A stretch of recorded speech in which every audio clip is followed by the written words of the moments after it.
So Brian's fine. All right. Welcome, everybody, to our actual play of Neon Lords of the Toxic Wasteland here on Plus One Exp, where we basically are a weird brand that cross-classes and multi-classes between beard and skincare, alchemy, game design, and the Bardic College of Content Creation. We're excited to have you here with us and excited to play this game. I'm Tony Vicinda. I'm going to have everybody go around and just kind of introduce themselves, who they are, and where you can find them online if you want to follow their stuff. We're going to start with Charmaine. Charmaine, tell us a little bit about who you are and where people can find you. Yeah, hi. So I'm part of the Hobgoblin podcast, which you can watch on listen to on any podcast streaming site.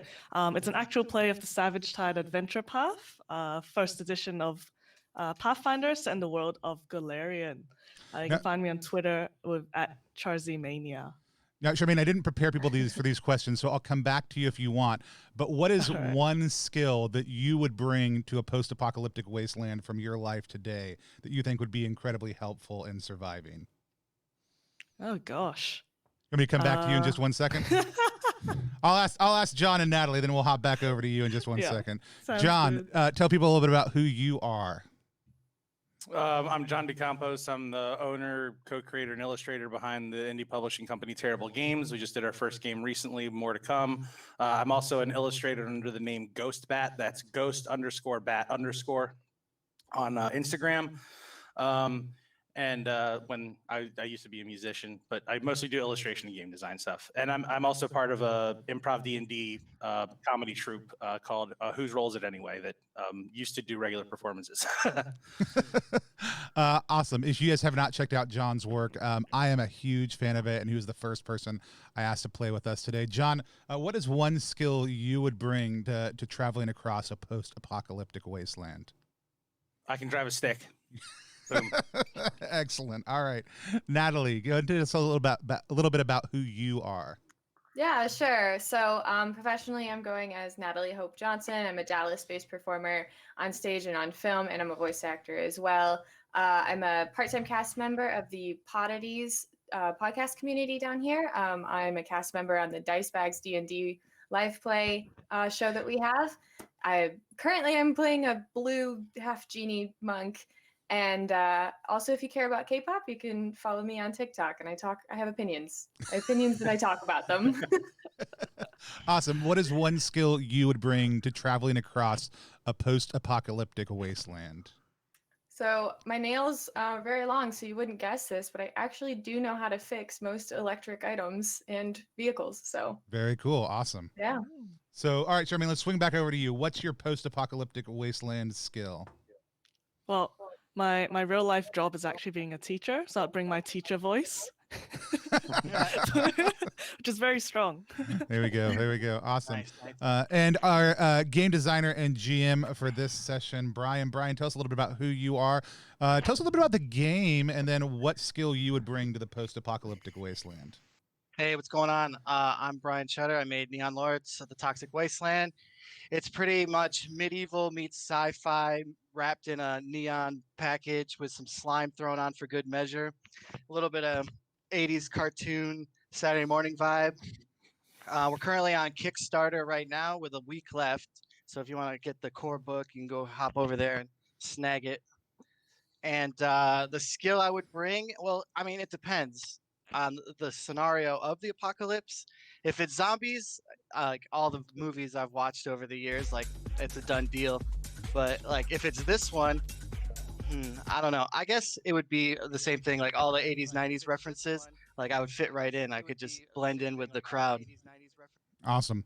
I am Tony Vicinda. I'm Chief Alchemist at Plus One. You can find us at Plus One Exp across pretty much any social media platform, or me at Tony. We are just getting started with streaming and really trying to grow that. I'm so excited to play with all of these people for the first time. Some of them I've known for a couple years now. Some of them I've known for a couple weeks, and some of them this is my first time interacting with them online, but I'm super excited. If you are ever interested in playing with us, if you're a designer out there who has a system that you would love us to check out and play, please let me know at Plus One Exp on whatever social media platform works best for you. I am incredibly good at figuring out how to apply heat to different things and then to turn them into something. So whether that's cooking, whether that's making bombs, whether that is any other kind of things, figuring out how heat transforms things into better things is absolutely the skill that I would want to bring to the Wasteland for sure. And so that said, that's not we're not going into the Wasteland. Our characters are. So I'm going to hand things over to Brian to kind of cue us up for the game and figure out how we want to do character introduction also too. So Brian, go ahead and take it away. Yeah, so I can do like a little intro thing, and then there's a part in it where you guys explain who you are and like why you're there. Sounds great. All right, so let me fire that up. So pretty much you are all sitting in a presidential black site somewhere near Steeltown, which is the closest humanoid sector to the Wasteland. Like some of you there for the gold, some are to clear a debt owed to Detroit Prime, which is like the big city, for high crimes against the state, and some are there for the sheer sport of violence. So if you want to just tell me who you are and why you took this job. All right. My character is, and let me see if I can pull it up now. I don't even know. Let me see if I can find it real quick. My character is Ron Pompadompador, the second. He had an older brother, John Pompadompador, who didn't survive character creation. He is a skull jammer. So he is a computer hacker, like cyber runner type thing, so you can access different old pieces of technology in the Wasteland. He's got a pretty sweet jacket, and he didn't go to Code High because Code High doesn't exist, but he comes from a long line of skull jammers who have an old code book from Code High and an old sweatshirt from Code High, and that's how they did it. I'll see if I can pull my character art up in just 1 second and share that with you guys. But he is here in Steeltown because he heard there was some sweet technology here that nobody could crack or hack, and he wanted to give it a try. And so that is why he is in town. Does that work? Yeah, that'll work. Awesome. Let's go down from me. Charmaine, tell us about your character. All right, I'm playing Jack with his mullet Jill, and he's just around here. He's looking for a big fight. He's a Deathbringer, and he carries around a large battle axe and warhammer.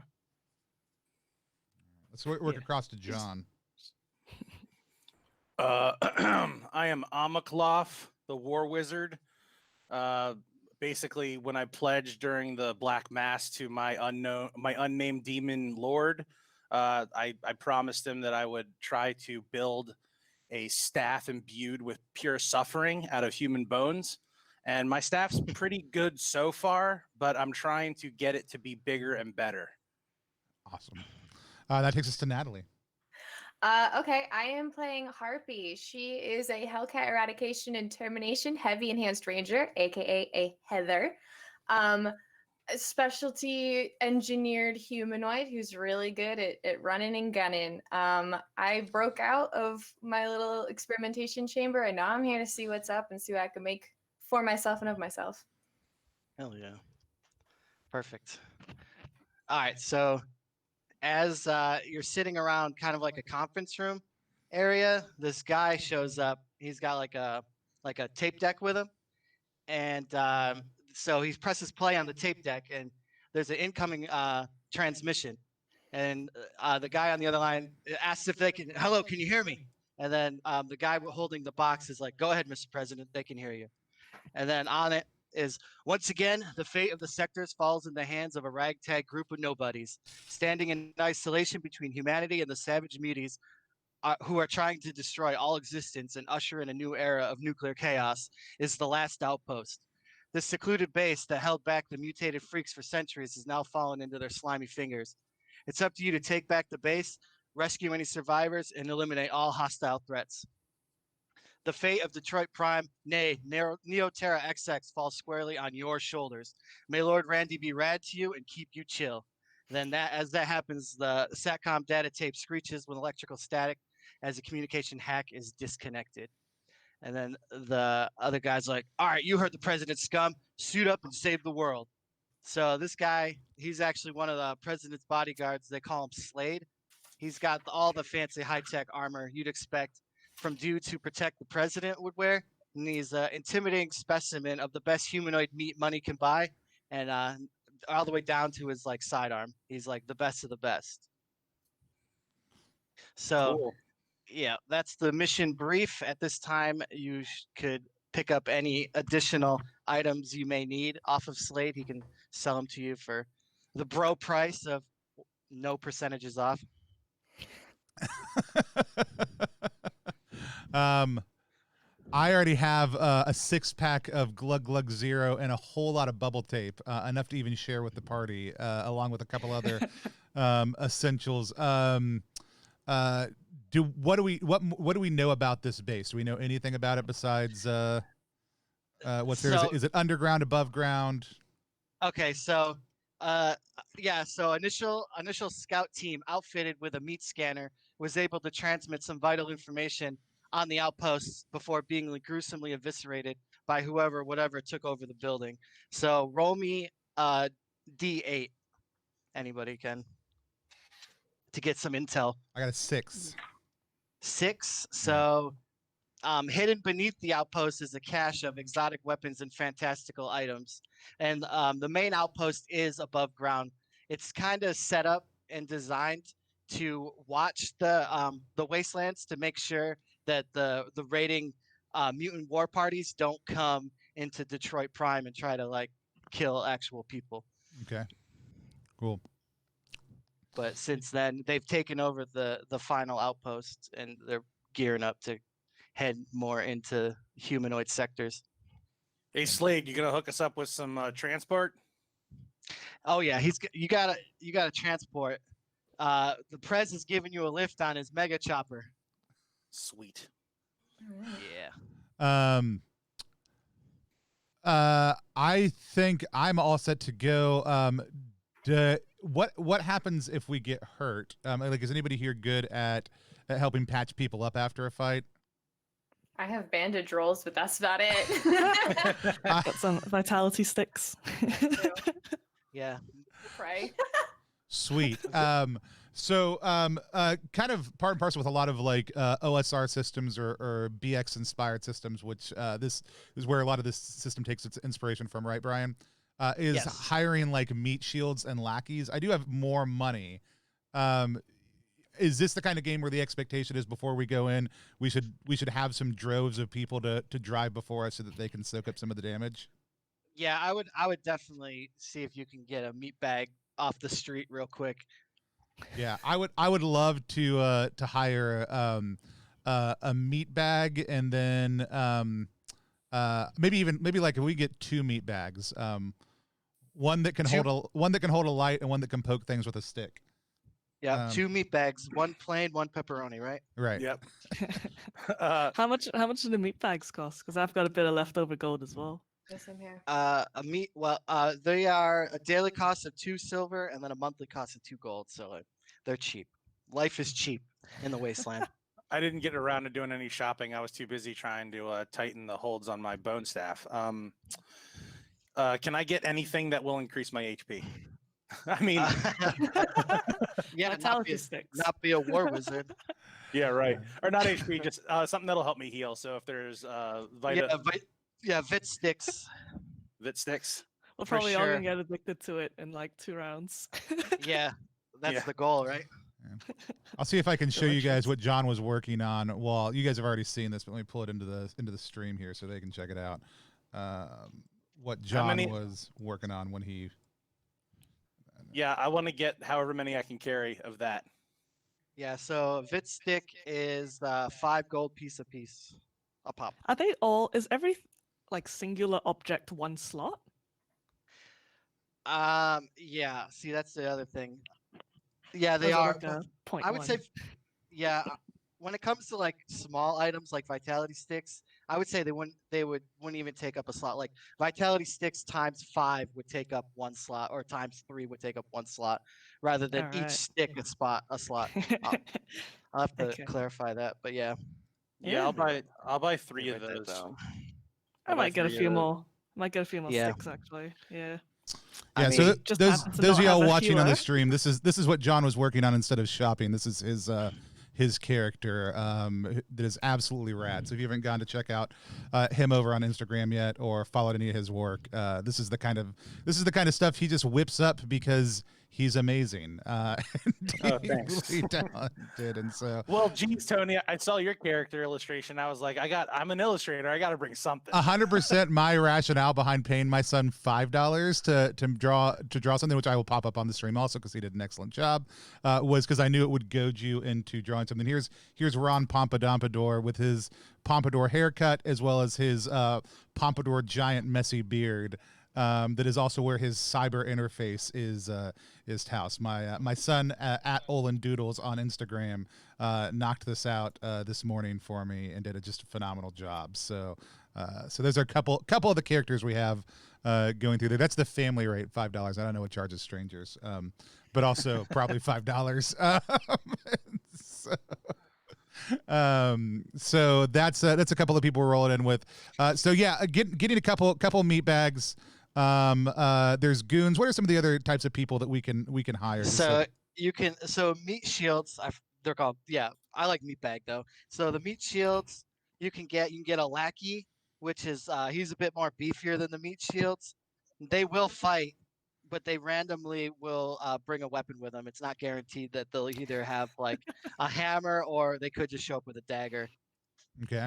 And then you can get a goon. Goons are like thugs for hire, but they only use brass knuckles. But I mean, that's still pretty worth it. A goon is 5 gold pieces. I'll throw in on that.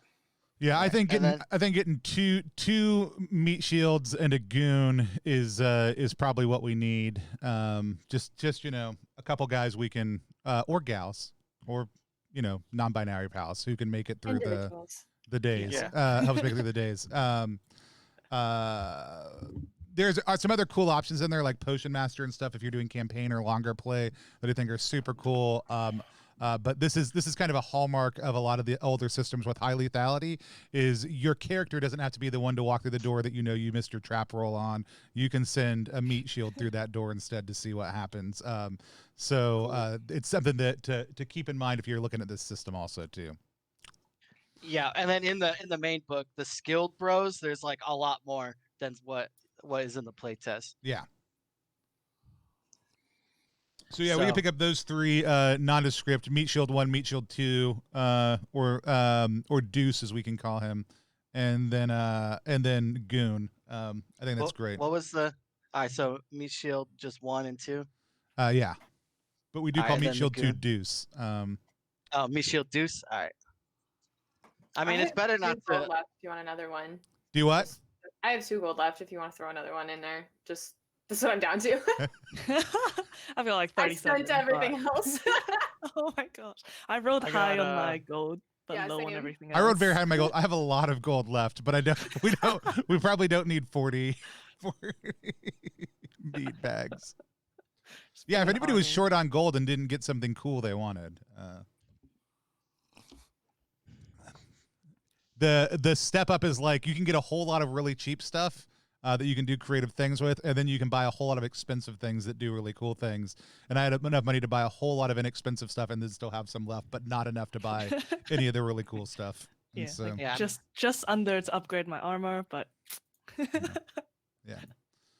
Sweet. You never know when all that bubble gum's gonna come in handy. I 100% plan on using that bubble gum. Like I thought about buying glue, and I was like, no, I'm just gonna buy more bubble gum because that is way more fun.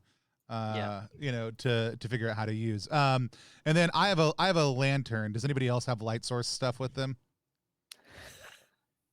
Nope. I have a lantern and Piper's magic shades, so I think I could see in the dark. Oh, there we go. Yeah. When you mentioned a goon bringing a torch, I was like, "That's a genius idea." Yeah. Actually, we'll buy a bunch of glow sticks. Like, isn't that an option? Like the equivalent of a glow stick in the setting. Well, how much are those? Let me double check. So the glow sticks. What did I? I don't remember. I don't see them. I know they're there because I remember writing them. Right. They might actually not be. Unless you think they're outrageously expensive, I should have enough money to buy a couple for each of the goons. Oh yeah, Stay Bright brand chem sticks. Maybe that's why I'm Yeah. looking in the wrong spot. Yeah, they are 1 gold a pop as well. Yeah, we'll buy a set of 2 of each of those to give to the goons and the meat bags. 1 to hang around their neck so that we can see them, and then 1 for later. Unpopped. Hang on, that's a something's good making idea. noise in my apartment. I'll be right back. Okay. So real quick, Slade tosses you guys a deep strike command beacon to where if when you need to get extracted, you press that bad boy and they'll come pick you up. Cool. Awesome. When you say they'll come pick us up, how quickly will they come pick us up, and in what way will they come pick us up? Yes. Who in the party is like responsible and not going to drop stuff?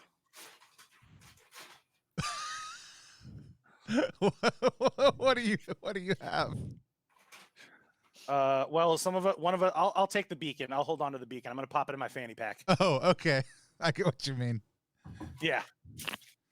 I got good brains. My brains are good, so I can hold on to it. Yeah. So, all right. Yeah, I think with that we're ready to get transpoed to this the last outpost. All right, so you get into the mega choppers. You take off. They got the Creedence Clearwater playing as you're like cruising over the neon wastelands, jamming out. And then the mega chopper lands, kicking up a swirl of dust and radioactive debris as it touches down in somewhat of a clearing, not far from the outpost. And then as you exfil the mega chopper, old Slade has some parting words of advice. He says, head north through the patch of the UV trees. Can't miss it. Sweet. And then, yep. And then they take off. Well, due to the virtue of All having right. double pompadours, I absolutely know which way is north, because that is one of the benefits of it. And Yeah, so, having a pompadour, you always know where true north is. that's true. I would so for my recon drone, do I need to uplink to that before I utilize it, or am I already connected to my personal drone? You're already connected to the Okay. to the drone. I assume, but I wasn't 100% sure. So Okay, you're good. so I would love to send Skippy, my recon drone, through the trees ahead of us. Yep.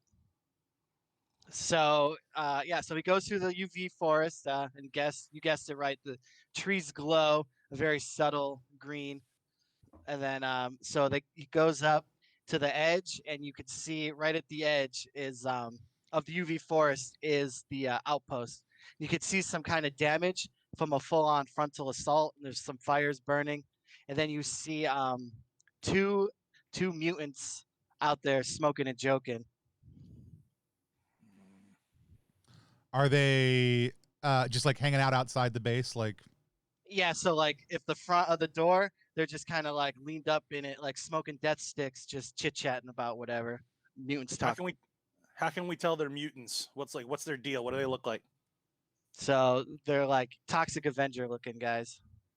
Okay, so they're all deformed with like drippy skin Yeah. and stuff. Cool. Yeah, like green skinned, like pulsating, pussy, oozy. Like one eye down here, like one eye up here. Well, team, here we go. So, do mutants speak normal Wastelander? Yes. Okay. Yeah. They just like talk like 40K orcs. Kind of Okay. like dumbed down. So can we hear what they're saying? You cannot. There's no audio like from where you are, and there's no audio on the drone. But if you were closer, you could hear what they were saying. Okay. Then I would love to stealthily move closer to see what they are saying, like to kind of skirt around the edge of the walk up and see if we can get close enough behind maybe some of this rebel or debris to see what they're saying. Yep. All right. Yeah, there's nothing really out in the woods, so as long as you stay quiet, you're solid up to the edge of the woods. So then you get up close and you notice that the like from the vantage point of the drone, you couldn't see it, but you can actually see all the heads of the that scout team on sticks outside next to him. And then from up there, you can hear him talking about who's going to eat the smart man's brains first. Who's gonna eat the smart man's brains first? Yep. How far away are they? Just for So, record. yep, they are 15 feet from the wood line. Okay. Are they from their conversation? Can we tell if they are part of a larger group of mutants? Like, are they referencing other mutants that are here with them? Yes, they are part of a war party for sure.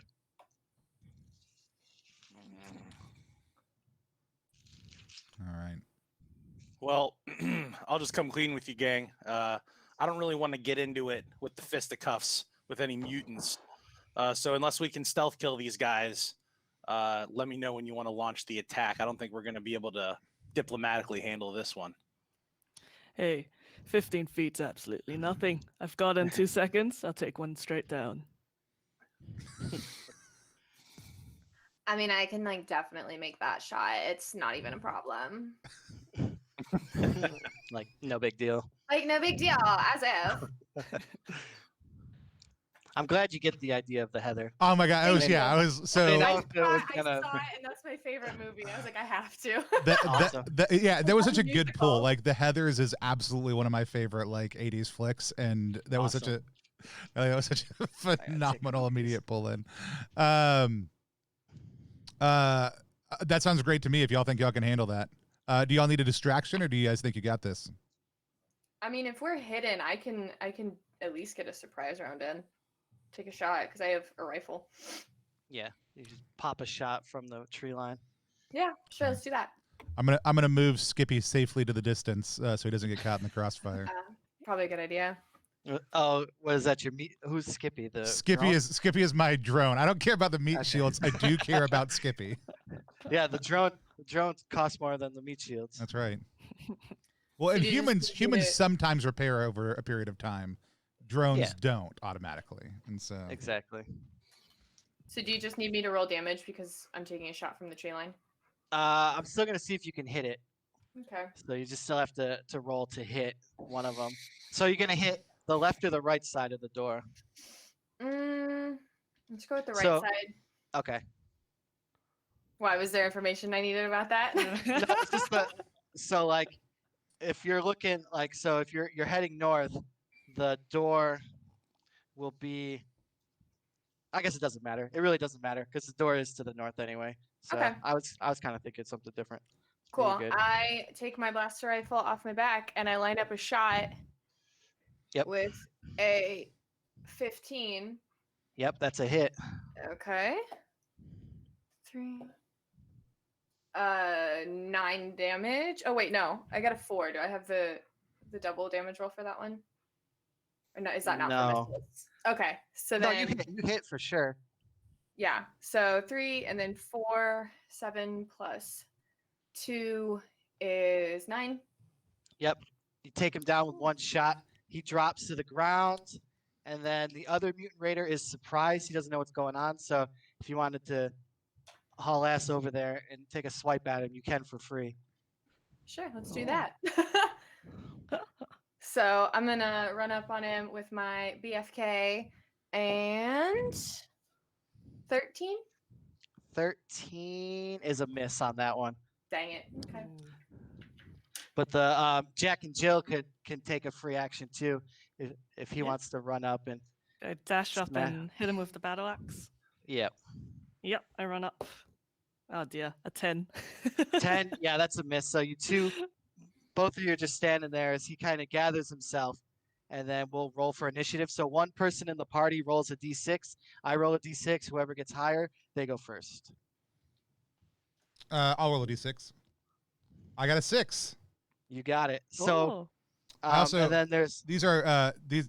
Did you get your John? Did you get your headlopper Hell Swagat. yeah, I did. My yes. head loppers. This is one of John's friends and somebody who I love, Justin.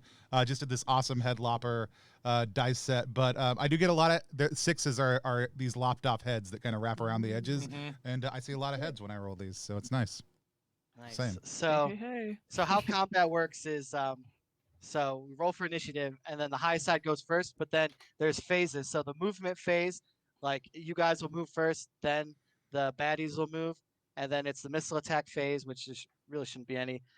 And then vice versa. Then the spell casting phase, then melee attack, which is broken down to single-handed weapons hit first, and then two-handed weapons, and then we go back up to the initiative from there. If there's survivors.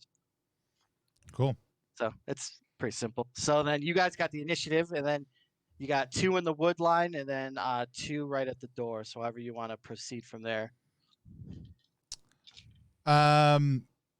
Spells would happen before melee, and they're all up in melee. So I'm assuming that means if we wanna Unless do you guys something- missile. do what? It's missile, spells, and then melee. I guess that is true. Yeah. I have a sling. Just spell it. So I'll whip up a rock and or a piece of just junk and trash and try to lob it at one of these guys. All right, got you. Just roll the d20. That's a 16 before modifier, so I think it's gonna hit. Yep, that's a hit. And then what's actually I didn't write down damage on a sling because I don't know that I saw it. What do you know what that is off the top of your head? Or is it just a D4 because I'm a weak wimpy? I know. I I would would guess a assume D4. It's gonna be a d4. It's That not would a, make it's not sense. it's not a D12 on my sling. I I don't did think it's gonna hit more than my gun does. I did sorry. a damage. Sling. Yeah, 1d4. Yep. Okay. So yeah, he got hit in the head with a rock, but he kind of like rubs it off and gets a little bit more like angry. And you start seeing like the neon drool coming out of his mouth while he grits his teeth. So then, Ew. yeah. So I have no, yeah, I have no missile attack. So then we would Yeah. go to spell phase. Yeah, I'm gonna doomsay this dude. All right, I'm Doomsayer. I'm gonna do doomsayer. Just All roll a d20, right? Let me just double check on it. I don't remember everything. John, what does Doomsay do? Tell us about the spell. I'm gonna make eye contact with the mutant and then fill his head with apocalyptic images of utter hopelessness, and he's gonna get suicidal and despondent. So I'm gonna shoot him a look. Yeah, so how are you gonna get his attention? My eyes turn white, and I open my mouth, and black particles kind of come out and start invading his space, like going in to his ears and eye holes, nose and stuff. I'm like sort of whispering, sort of look like a scene out of The Ring. Nice. Okay. Yep. You just gotta roll your spell check to see if it connects with his brain. 19. Yep. That's a successful doomsaying. So yeah. So now he has a -5 penalty to his AC. Ooh. Ooh. Oh wait, he's gotta make a resolve save, but yeah, he fails it. So yeah, so he's got a minus. He's a mutant. He can barely make any saves. So yeah. So then from there, Cool. spells have been casted. Melee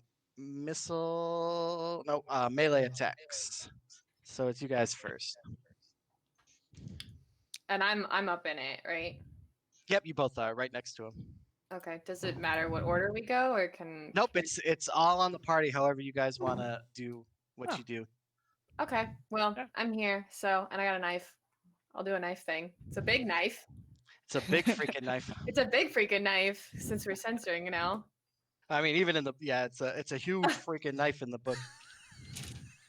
Yeah, So 15 to hit 15 hits. Yep, and 6 damage. 6 damage. Yep, guts him. Do you have a cool 80s one-liner to say to him as you dig your BFK into his chest? Let's see. What's your damage?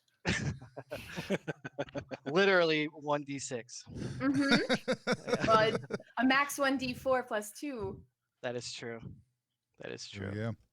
All right. Yep. So they are done. And then you see the door. It's like those ones in Star Trek, that kind of slide and all that fancy futuristic stuff. Mm-hmm. Okay. Is it already whooshed? No, it is not whooshed. It is still unwhooshed. Oh, I thought it opened when we killed them. I was like, oh, that's really sus. Oh, Right. no. No, my bad. Yeah, no, it's We can just shut, tell. We but- can just tell it's a whooshy door. There's no. There's no obvious. Yeah. Obvious Is way. there some sort of keypad terminal or a door handle or anything? There is a keypad terminal. Yes. All right. Well, one of us is a robot person, right? I'm not a robot person. I'm a technology person.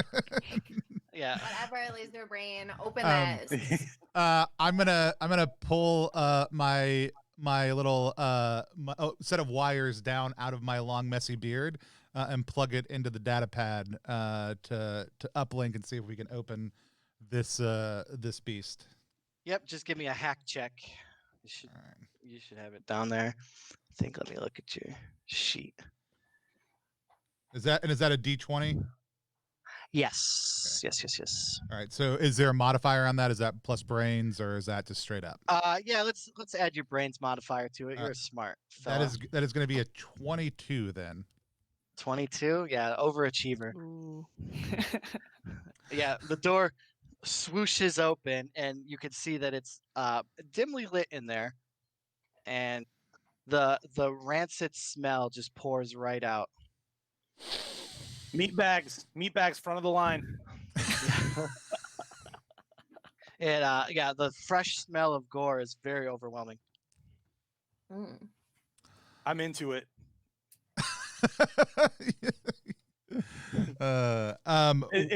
Is there like viscera around? I mean, you have to go in to find out. I'm not going in first. Send in the meat bags. That's what we're We're paying. these chumps. we're gonna send what do we end up with? 2 meat bags, 2 goons? Is that what we ended So up you with? got 2 meat bags. Yeah, meat shield 1, meat shield deuce, and then a goon. Okay. So we're gonna send meat bag goon with their lights up in the front. Okay. And then who wants to fall in after that? I'll go. I'll follow behind. Sounds good. I'll be behind the big guy. Yeah. Is Jermaine, what's your HP? My HP is a hot 12. All right. Wow. yeah. Easy peasy. Yeah. We may want Harpy to bring up the rear because I got you got this thing. range and more beef, and we can stack our 2 squishy dudes in the middle. In the middle. Mhm. So, Sandwich. Sounds good. All right, sweet, and we'll head in. All right. So as you head in, let me pull it up. There's 3 corpses of guardsmen are littering the floor. They've been completely disemboweled, and one has his brains scooped clean out of the back. Hmm. So then, The spiky sort of like thread wrapped bit of the tip of my staff that has human fingers carved into spikes on the end. I'm just gonna kind of rub that around in the guts. Just Alright. get some flavor on there. yeah. Some of that good flavor. Yeah, Um, just Now I'm wearing some shades to give me true sight. Do I see anything other than this? So you do. You actually see a tripwire halfway up the room, but plus to the north, there's a door on the left and a door on the right, a swooshy door. I forgot to So- tell you that. So doors on either side. Halfway up, there's a wire, and then a door past it. No, so halfway up is a wire, and then halfway up is a door and a door, like straight north. Okay. All right, nerds, watch your feet. So here I can show you. If you could see, I don't know if you could be able to see that. Like you, holy The shit. background. you Yeah, gotta you're kill the right there. background. if you have it Alright. digital, you should be able to screen share. There should be an option at the bottom. You can pull it up on your screen and and show it to us. If you don't have a digital, that's okay. We'll just TOM. Yeah, it's all right. We'll just do it theater of the mind. Yeah. Like you got to straight ahead of you, door. It's not like the hardest. Like 2 doors next to each other on a wall that we're looking at, or 2 doors across from each other on No, either side of the hallway. You are looking at a wall with 2 doors on it. Word. Okay. Got it. All right, dope. We'll get there. All right. Well, yeah. I mean, move forward in formation, right, and just watch out for that tripwire. Yeah, when she points it out, we can see it, I assume. Well, yeah. Once it's visible, you all can see it. Like, All right. Okay. Does anyone have a way to disarm that, or are we just gonna step over it and hope we don't take this exit? I mean, these meat bags were worth some money. I don't know. We could just send one of them down the hallway. That'll disarm it. Yeah, I might know how to disarm it. My ability to disarm it is up in the air. Is up in the air. How high in the Yeah. air is the tripwire? Can we move? Can we just walk over it? Do we have to limbo Yeah. under it? so it's like knee height. So you could walk over it, but like due to the fact that the room is completely soaked in viscera and blood and gore, you may slip and trip on it if you try to step over it. All right. All right. Let's go ahead. I want to take a look at it and see if I can figure out. I'm not trying to disarm it yet. I'm just trying to see if I can figure out what it does or and how to disarm it. So give me a brains check. So it's a roll under, like yesterday. I want to roll under my brains. Yep. So I got 12. My brains are 18. Perfect. So you see the tripwire hooked up to a black box, kind of like underneath one of the bodies, and you actually know it's called a death box. So it's constructed out of a smoke grenade laced with reanimation serum, and it's made airborne by the smoke, and then any dead flesh within the cloud is brought back to life as a zombie. Oh, fun. Whoa. And is it the same kind of check to try to disarm it? No, you actually. Let me see what it's. Is that going to be a skill up check? Yeah. Well, yeah. So everyone has a base. Yep. So you have a 40% chance of disarming it, but if you attempt to disarm it and you fail, it goes off. Does my prowess skill add anything to that? What's your prowess? It's like 14, so I got like a +1. Yeah, I'll give it to you. Okay. So you'll get 10% because I've got like a 50-50 chance to disarm this. Yeah, thing. you literally gained a 50-50 chance because you know a little bit about it, so it Right. makes sense. that Here's the other thing we could kinda do. We could take these dead bodies out of here. Like, are most of the dead bodies on our side? 2 are, 1 is on the against the wall in between the doors. All right. I'm 100% down to try to disarm this thing, but I think we should take the other dead bodies outside first. Yeah, it's probably a smart idea. That sounds like a lot of work. All right, I can get that done. Now, pick them up on either side, and walk out with them, toss them out the door. It's the Yeah. perfect Join the other characterization. piles. That's a lot of work. No, I just pick them both up. It's fine. Just pick them Um, out. Yeah, it's too easy. What's your Burly? what's your burliness score? Just out of curiosity. 16. Yeah, you're good. 16. Yeah. Yeah. The burliest cool. of us all. Can we seal the door to the outside with the bodies out? Yep. Alright, There's the there we terminal go. on the inside. So since Cool. you've already like mastered the lock, Tony, what's your Pomp? Yeah, Ron can just go in and nimbly bimbly like just hit it and shut it. Yeah. Roger that. So after I shut that, I am gonna go back over and try to do this. It's 50%. Am I just rolling a d20 looking for 10 No, or less? so you're or gonna what are we doing? roll. You're gonna roll a D100. I'm gonna roll a two tens. d100. Let me Yeah, find. you want me to do it for you? You got it. I got it. Okay, cool. So then you're gonna roll under. So 50, and anything under, you're gonna get it. Anything above 51 and up, it's 38. it goes up. 38. Yep. So yep, you pull out your little snippers and you snip it, and then just like bing, and then it just disappears. Not literally disappears, but like the Right. tension's off it, and it like bounces away. The tension the good tension's off it the good way, right? So Yes. In a disarming way. Yeah, in a not reanimating corpses way. That's What's the it? best way. Now that it's in this state, what's it like? Can we bring it with us? You can. Yep. Ooh, yeah. So essentially now it's a smoke grenade reanimated like poison gas. That's Yeah, good. I'm gonna If one of pocket us that. dies, we're set. Like we're. I'm gonna pocket. Yeah, I'm pocketing that for later. All right, cool. Yeah, so just write it down as like death box. Yep. I'll remember it from that. All right. And so then it's straight down the hallway to the double doors. Yep, it's not even a hallway. You're just in the same room. You just got two So doors. the entryway. Yeah. Yeah, you're good. Did all these guys have their brains scooped out? Just the one, weirdly. Just the one. Ooh. Okay. So the mutants have a penchant for people with big brains. They want to eat Yeah. big brains. That's no Yeah. good. That's I no don't. good. I don't for like me. that. No, they like to. Yeah, Rub the the sides- the sides smarter of the my head. person, the tastier the brain. Mine tastes slightly metallic. They probably won't like that. Yeah, you got all them imports or implants or Yeah. whatever. All right.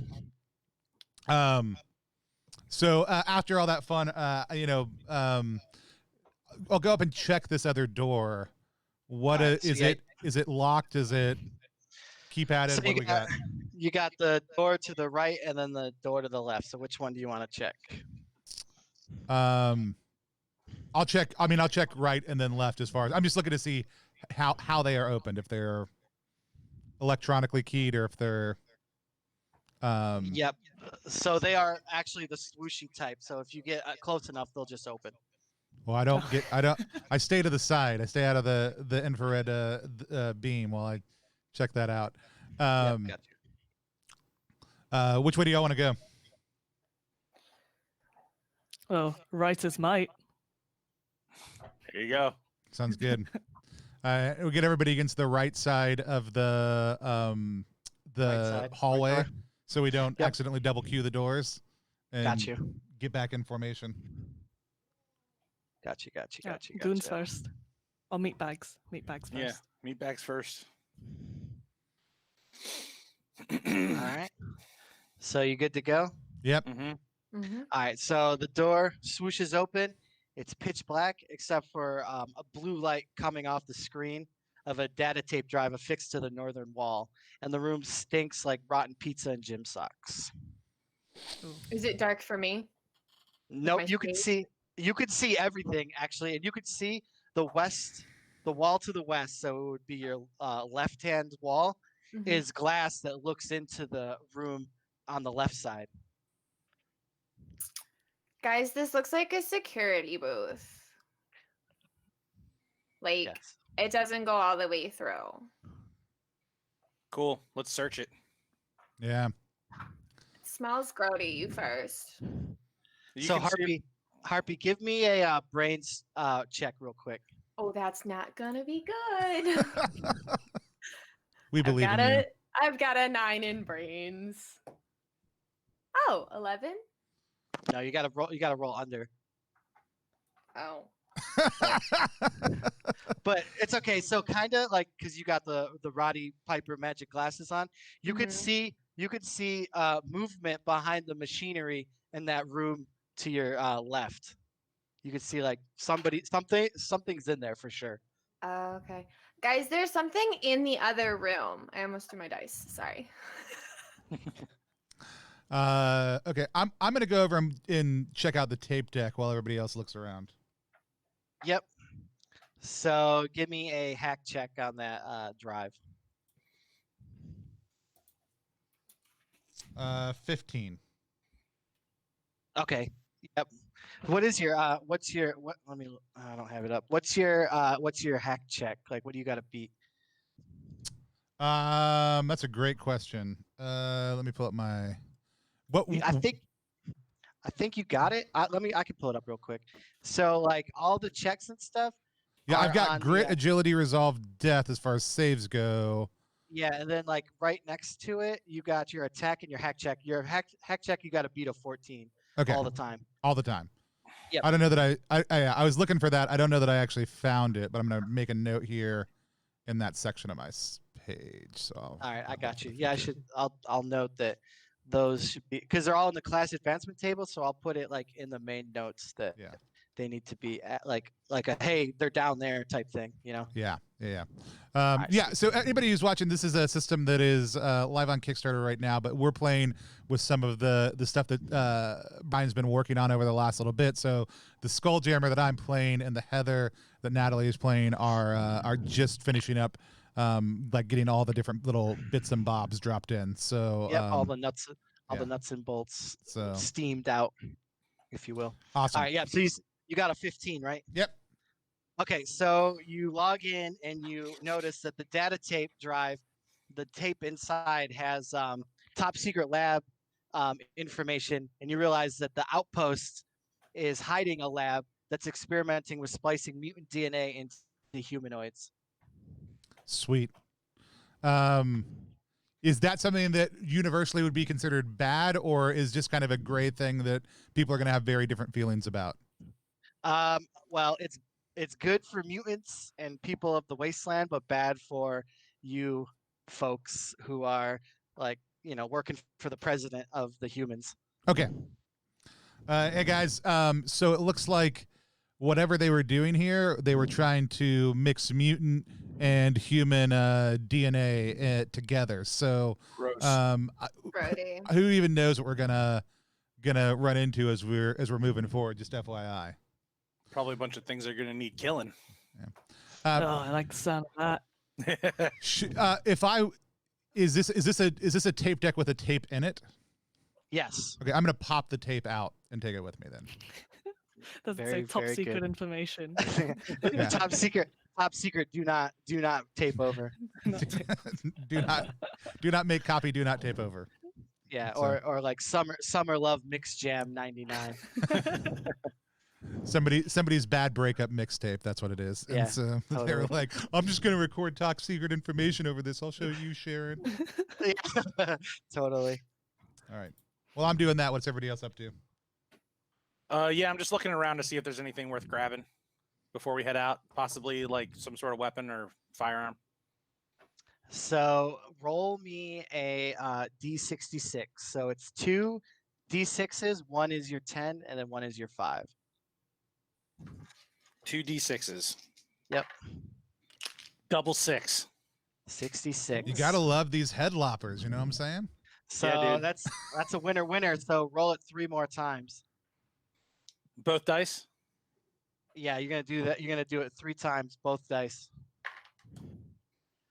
65. 65. You find a thermonuclear grenade. Nice. That's probably not good. 62. 62. You find a smoke grenade. 62 again. 2 smoke grenades. Thermonuclear. Yeah. Can the things that I saw on the other side of the glass see us? No, because it's fairly dark in there. Oh, it's two-way mirror glass. Cool. So yeah. So like it's like it is a security checkpoint 100%. So like they got the guys watching from the one side. It's kind of like when it's operational, it's like that Total Recall scene where they go through with skeletons and they show the weapons and stuff. But obviously since then it's been just like unoperational, if you will, or out of order. Okay. John, do you know what Gotta- Justin's @ is? I want to tag him real quick and let him know that we're deeply enjoying his dice right now. I mean, can't argue with a thermonuclear grenade and 2 Right. smoke grenades. I might honestly have his @ right here because I got a copy of The Sickest Witch if we're gonna plug him. Real Oh quick. yeah, that's a great game. Yeah, severed. I know it's severed books, but I don't know Yep. what is Justin @ on it. His name is Justin Soroyce. You can find him at Yep. severedbooks.com. Yeah. He's got an awesome Etsy shop. It's true. But yeah, a caveat off that. I wish I jumped on the head lopper dice, but I did get the gelatinous cube ones. The one after that. Yeah. Yep. Nice. All right, team. We gonna breach the other room and see what's in there. Yeah. I mean, we gotta press on, right? Gotta keep moving. These grenades aren't gonna murder people without us moving forward, and excited to use them. All right, This well, is you're true. you're the door opener, so better get going. Mm-hmm. Is there anything in this, because we're in a security booth, is there any way for us to open the door from in here? No, there is not. Okay. But we do know that that door was not locked. Like it's Yeah, it's swooshy. yeah. Cool. All right, yeah, let's reform the line and keep on trucking. Sounds Word. good. So you got Meat Shield 1, Meat Shield Deuce, Goon, and then Jack and Jill. Mhm. And then we got Ron and the War Wizard, and then Harpy in the rear again. Mm-hmm. Yep. All right. Coolio. So whenever you're ready, you good to have them open? Yep. Yeah. All right. Looks like- So as old Meat Shield 1 opens the door, the somebody inside takes a pop shot with a blaster rifle and takes him a little too far off the top, and then he loses the top of his head. Okay. But everyone else is safe. He took the brunt of that shot. I'm gonna go ahead and pitch a smoke grenade in there. All right. Yeah, why not? I mean, if they got guns, maybe if we lower visibility, we might be able to, like, I don't know, take some of the, like, hurt their chances of hitting us. Oh, for sure. Yeah, they can't shoot through the smoke without taking Can I shoot crazy. through the smoke? Whoops. Actually, she can True because sight. she's got the Oh glasses, yeah, okay, good.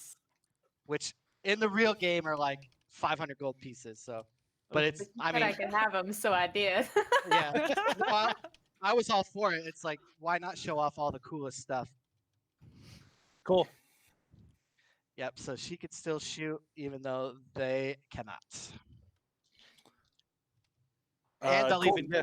I'll even give you a bonus on the attack roll since they're like all like, I don't know what's going on, I don't know, and then you're just popping shots like with lethality. So I'll give you a bonus to hit them. Oh, sick. All right, cool. Yes, I'm gonna like pitch it into the middle of the room. Let it roll in there. Yeah. Let me just pull up the grenade rules because I know since you're a weakling. Well, my burliness is 12. All right. Yeah. So just give me a burliness check and see like if you make like determining where you make it in the room. 14. 14. So yeah, you make it, but like right in the front, you kind of like underhand throw it, and it kind of like curves a little bit, but it gets in there, but not.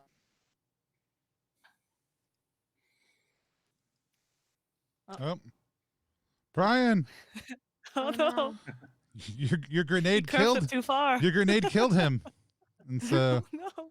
we'll give our GM just 1 second to figure out what happened. I'm going to drop him a message over on Facebook to make sure he knows we just lost you.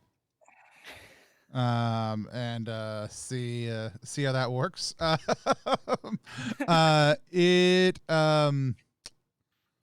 think it is about 1 o'clock. We'll take about a 2-minute break on the stream just to give Brian a chance to hop back on. Anybody here who wants to get up, move around a little bit, can absolutely do that, and we will be back shortly.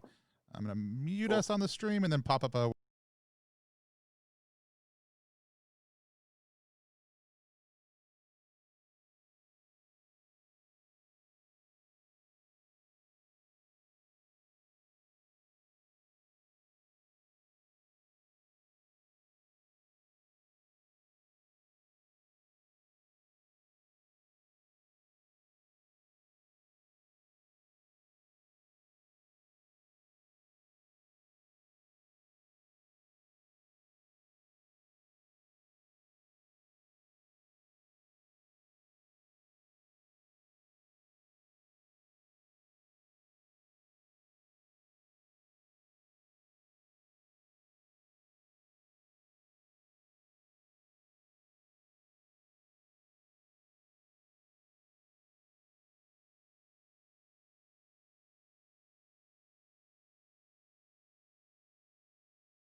So smoke grenade thrown, blaster rifle, like up and ready to shoot, and then that's where we're at.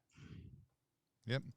All right, and we are back. We had a short little internet outage, but we are all good and ready to go. And so we had just popped that smoke grenade, getting ready to do a couple of more shenanigans, and we'll hand it back over to Brian.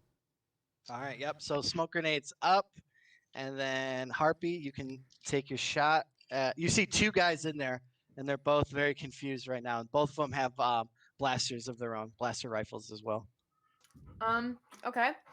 Then I will just take a shot at whichever one is, let's say, farther away. All right. Cool. Yep. Yep. You got one mid room, then you got one that's closer to like there's a hallway that starts heading up farther north. So he's closer to that. Okay. 19. 19 hits. Okay. 9 again. 9. Yep. Right through the eye socket on that one. Drops him instantly. Yeah. So then he kind of has a bead on you though now. So he's gonna try to take a pop shot out. So who's all standing right in that door? Just you? No, Are you I'm shooting- there too. Yeah. Oh yeah. So she's probably shooting over your shoulder. So you Oof. might take. Mhm. Yeah, you'll probably take the hit if he hits, but he gets a penalty though. So yeah, We he had misses. Deuce and Goon were headed up the Oh, line yeah, yeah, behind yeah. Meatbag 1. That's right. Yeah. So, Oh, true. Deuce, There's two. Deuce would have took the hit. Yeah. So no, you're good. Deuce. No, he's alive. Deuce is still good, but I see what you're saying. So Yeah.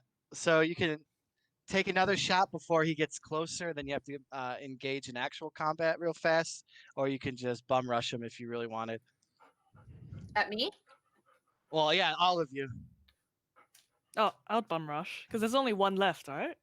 Yeah. So you'll have to In the roll for mid-range? initiative. Oh, yeah, just drop my dice, of course. So yeah, so one person 6 or 1d6 to see if you guys get the initiative.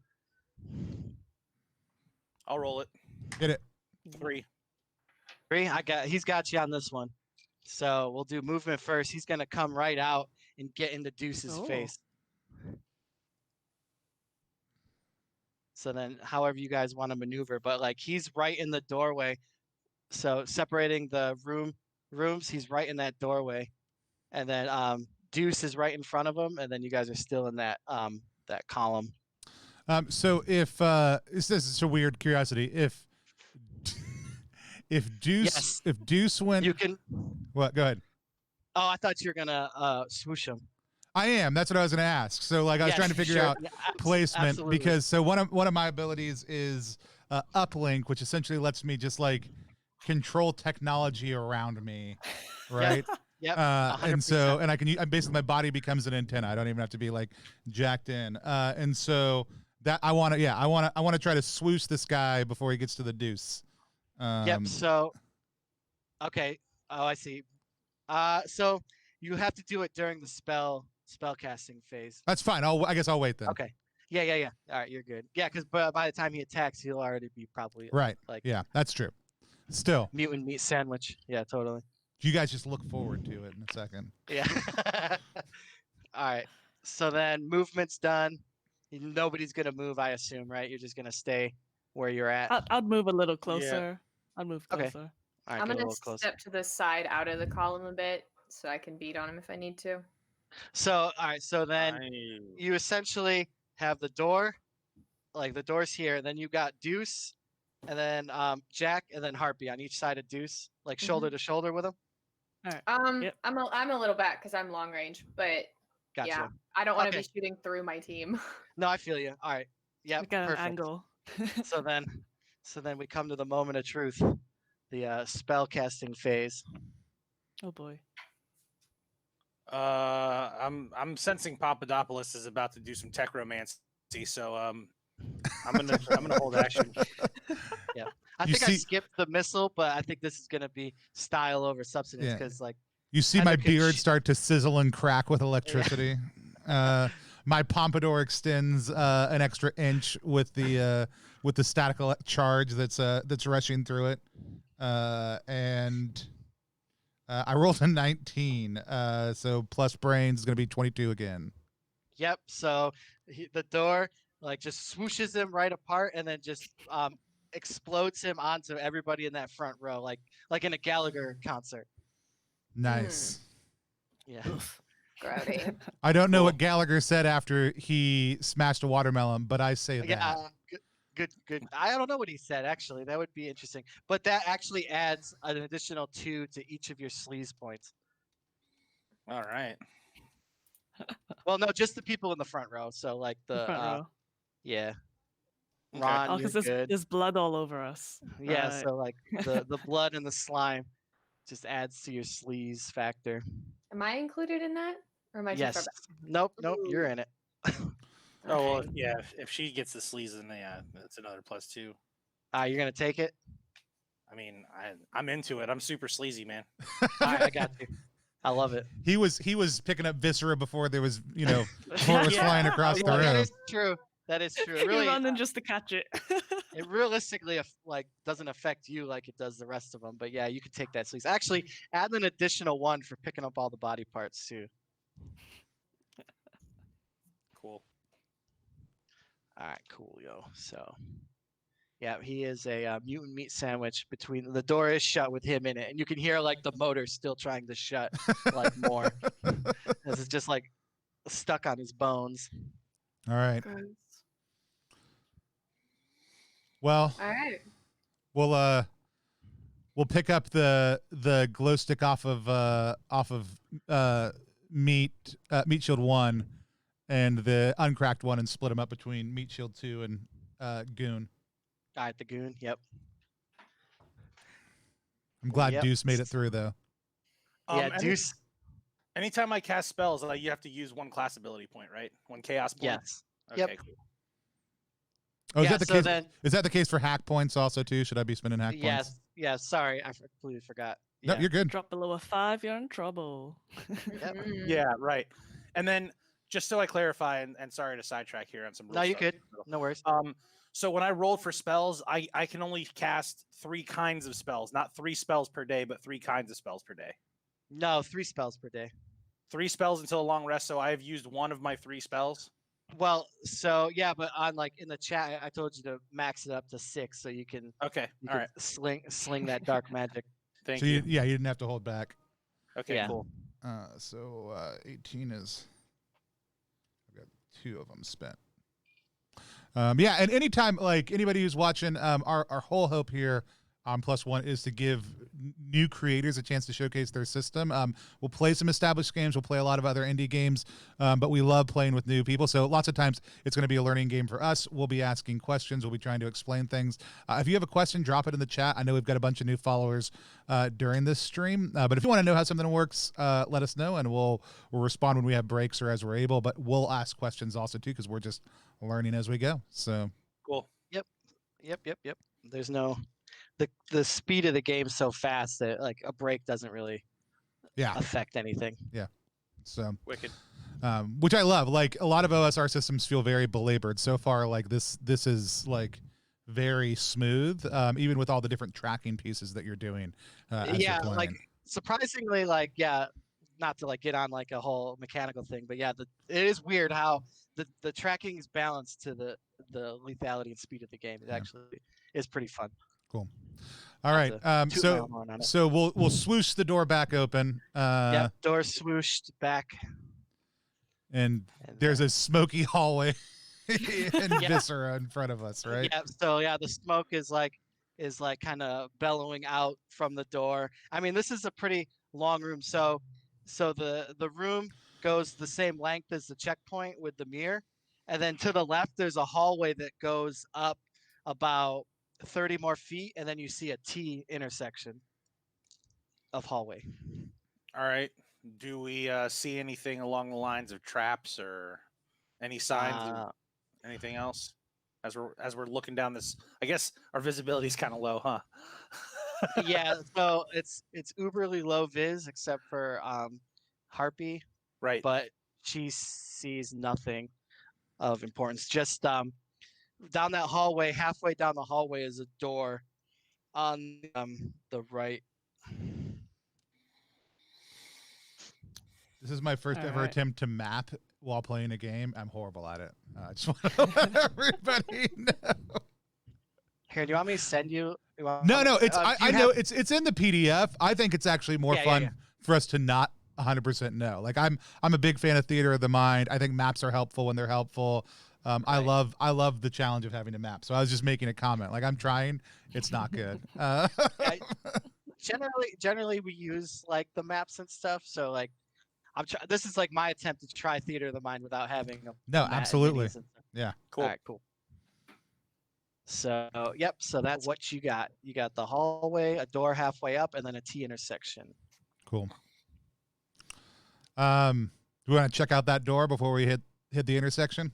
Yeah, is Great. it solid? Is there a window in it? Like, what are we looking at there? Is it a swoosh? Another It is whooshy? not a swoosh. It is actually not a whooshy, unfortunately. It is just a boring old wooden door.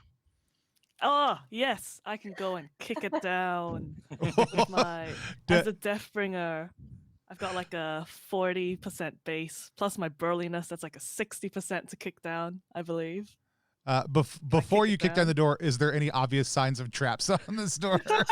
Yeah. or Is there has the anything- Deathbringer Making rushed my way ahead? there. Who can Who's- not caring? Who's checking it? I'll do it. okay. I'll keep eyes out. All right, so roll me a brains check and see if you see anything suspicious. Okay, so I did this wrong last time. Just talk me through it. So roll a d20, Okay. and And I want to then you get under my number. Yep, under 9. So like checks are below, hits, and skills are above, right? Is basically. Okay. Well, it was a 4. So Yep, you see Finally. absolutely nothing but a wooden door. It's all good. okay. I mean, there's nothing weird here, but Try to smash through. okay. What do I roll 100 or just a D10? Like So you roll 100, and I mean, you got the rules. You know what? I don't really off there the we top of my go. head. What is it, Deathbringer? 39. Yeah, you got it. You got to roll under. Oh, I still roll. Oh, I was meant to roll under. Oh, that's right. Because Yeah. the higher percent would mean. Yep. There we go. I smashed Yep. through the door. So you smash through the door, and you see that it is a room that's going the right, like to the right, and it's full of jail cells. So there's 6 cells, 3 on each side. The first 4 are just littered with dead guardsmen, and there is a cell to the left back that has 2 living guardsmen still in it, locked up. It looks like we found some survivors. Well, Beckon the the press others said- forward. the press says we got to save them. How beat up are they? Do they look like they can help us? No, they can help you if you need help. Oh.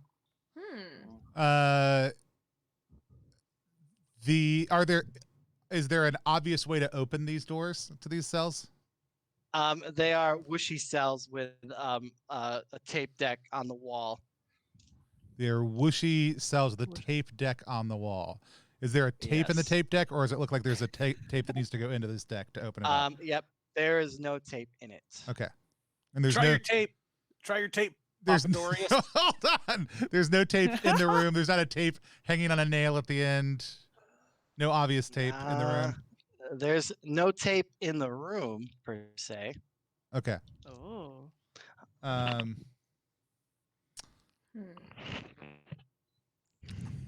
No tape in the room. I'm gonna go check the bodies of the mutants we just slaughtered in that hallway outside. Yep. And see if There you go. any of them have a tape. Yep, he has a tape. All right. Good call. Anything else of interest on these dead bodies? Oh yeah, roll a D66 for me. They were clean 43. kills. 43. You find 6 death sticks. What's a death stick? A death stick is A cigarette. yeah, right. It's a highly addictive cigarette that does a D4 damage to you, but you get +1 attitude while smoking it. Oh yeah. Yep. So for And it's- for squishy guys like us, absolutely a horrible idea at level 1. Right. and it's a great reference to one of the best Obi-Wan Kenobi lines in Star You want to buy Wars. some death sticks? Yeah. Yeah. Cool. And how many of those did I pick up? 6. 6 death sticks. A pack of death sticks. Awesome. I'll stick those in my vest pocket. Or you can like roll up your sleeve and put them in it. Yeah, we have jail currency now. That's right. Yeah. Well, I'll come back in and I'm actually gonna open up the prisoner doors so people can check out like all of them. So we'll open up the cells to the dead bodies so we can see whatever information we can see about them, as well as checking in with the 2 guys who are still alive. Yep. So you got who are you guys? Jack and Tim. We just work here. You work here? Yeah, we worked here before the mutants came. And they let you live. I don't know why. I don't know why they let just us live. I think they were talking about eating us for dinner tonight. Were you in charge of like the experiments, or what was what was your role here? No, the doctor is still in charge of the experiments. We just ran the security room on the other side of this jail cells. These guys are rent-a-cops. Meat, Yeah, we just meat shields, total meat rent-a-cop. shields. But I do have this key card, and he has like the yellow key card. He says that it's used to unlock the decontainment chamber. Give it to me. Okay. Give me that. Yeah. I was like, I don't want this anymore. I want to get out of here. Oh, so you're gonna no. ditch? You're gonna run out of here No. if we let you out? You should be showing us the way, shouldn't you? Yeah, absolutely. Or Uh, no, we'll leave you here. all right. Yeah. We'll go with you. Right, Tim? Yeah. I'd say the options are with us or out into the wasteland, where there's mutants roaming around who are pretty pissed at you as smoke's floating through the air, calling people towards this location. It's up to you. I mean, y'all got to ride out of here, though, right? We do have a ride out of here. Yeah. Once we're done. Enough seats for old Tim and me? Couldn't tell you. Oh boy, I don't know. What do you think, Tim? Let me see what they say on the old Look, reaction table. we're just a crack team hired by the president to come resecure this outpost. So, I mean, your choice, fellas. I mean, we're a team. I don't know about the descriptor. Right. Yeah. So they kind of look at each other, and you see they have like a sidebar conversation and like outweighing like the pros and cons, and then they're like, "All right, yep, this was our home at one point. We will fight and gain it back. Get the muties out of our sight." Looks like we got a new meatbag 1, everybody. And a 3. Yeah. Yep. Yeah. Yep. They have the same. They have the same stats as the meat. And they try and reinforce that they have names, and we're like, nope. No. Yeah. Aside from Jack. now. Jack's, I'll Yeah, tell you just what, Jax, we'll take your names into account. Jack, since Jay comes first, you can be meatbag 1, and Tim, you can be meatbag 3. You guys do whatever Deuce tells you to do if we're not around. Yeah, they got. They're like, well, we got these red shirts. I don't know if that means anything. So, Yeah, it means that we can't tell when you're bleeding. bring me my brown pants. Totally. We'll make our way out of the jail cell. Get back in formation in Smoky Hallway. Does that sound good? Yep. So then Jack's like, hey, full disclosure, past this room up on this hallway, we've never been anywhere else in here. Like, we're not allowed past our living quarters, which is coming up. Good. It'll be a good opportunity to grow and explore as an individual. Like, I'm so excited for you. How many mutants? How many mutants in the party that took over this outpost? Approximately. I don't know when they blew us up and started attacking, they rushed us all into these cells and just started popping us off. All right, fair enough. Like, a few of them, and then we heard some rustling going in and out, but we don't know how many exactly. Okay, here's a better question. How many people were here on security? Well, if you count Ron, and we do count Ron sometimes, but it's like about 15 of us All right, so enough mutants at any given time. to beat 15 guys. All right, cool. Yeah. There we go. Yeah, but they're scarier than we are. All right, goons. That's why they hire the pros. That's right. Hey. So, we've got a T that goes either left or right. Is that where we're at right now? Yep. And these So guys don't have a clue where to go. well, so the T to the left goes to a dead end about 15 feet up because the construction of this place is stellar. And then to the right, it goes, I'd say 50 feet ish to another T intersection. And from that T intersection, he doesn't know anything past that. But on the left of that T intersection, right before it, is a door that goes to the living quarters. He can tell you that. That's where they have their bunks and their foot lockers and all that good stuff. Cool. Okay. So I this guess is we where turn you guys right? sleep. Right. Goes on the left. Is there Yep. bunks? So the T goes to the right, and then from there you're looking down to another T, and then right before that T is a door to the left. And that goes to where they sleep. Yep, exactly. All right, cool.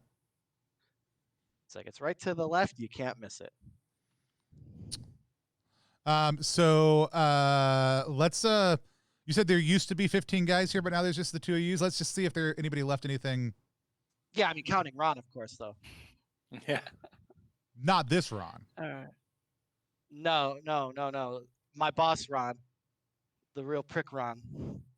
And have you seen Ron since all this happened? Was he like one of the guys back in one of the cells? I mean, I haven't seen Ron in a couple weeks, so I don't even know if he actually showed up to work today, honestly. Huh. All right. It's out of character. Ron is obviously the major evil behind all of this. Yeah. Oh no! What makes you think that? Writes down Ron as villain. Ron as major villain. And so I want to flip the bunks just to see if there's anything useful in all these security guards gear. So you're going into the living. Oh, you're going into the living quarters. Yes. I mean, it seems like they might have fun stuff in there if this is where the guards lived. But I would also like to look and see if there's any traps on this door before I open it. Yes. All right. Yeah. Give me a brains check, if you will. I will. I rolled a 16, but I have brains of 18.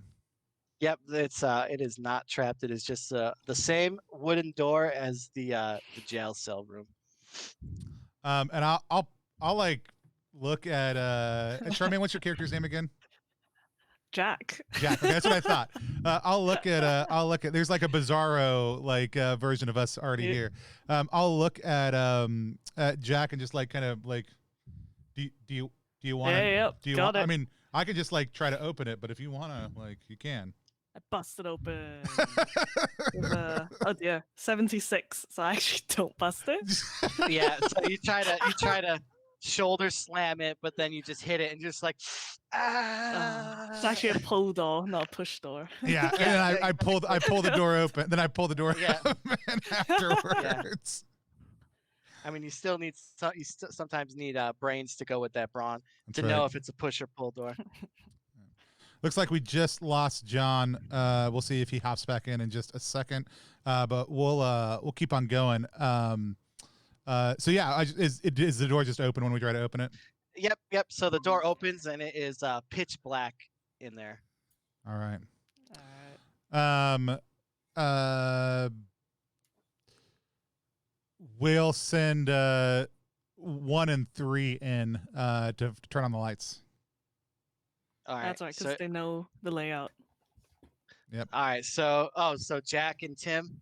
Yeah. 1 and 3. All right. Yep. 1 and 3. Let me roll on the reaction table to see if they're actually going to do it. It's the 11 quarters.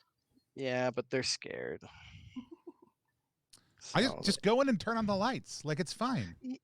yeah. Yep. So yeah. No, we're not going to do that. In fact, they're going to attack you. Oh. You've got to be kidding me. So yeah, they rolled that. They rolled it. Roll initiative. Who wants it this time? Me? I got it. I have a D6 in my hand if you want me to do Go ahead. it. Yeah, roll it up. Yeah, go for it. Got a 5. Yep, you are gonna kill them way before they even try to get 1 point of damage off on you.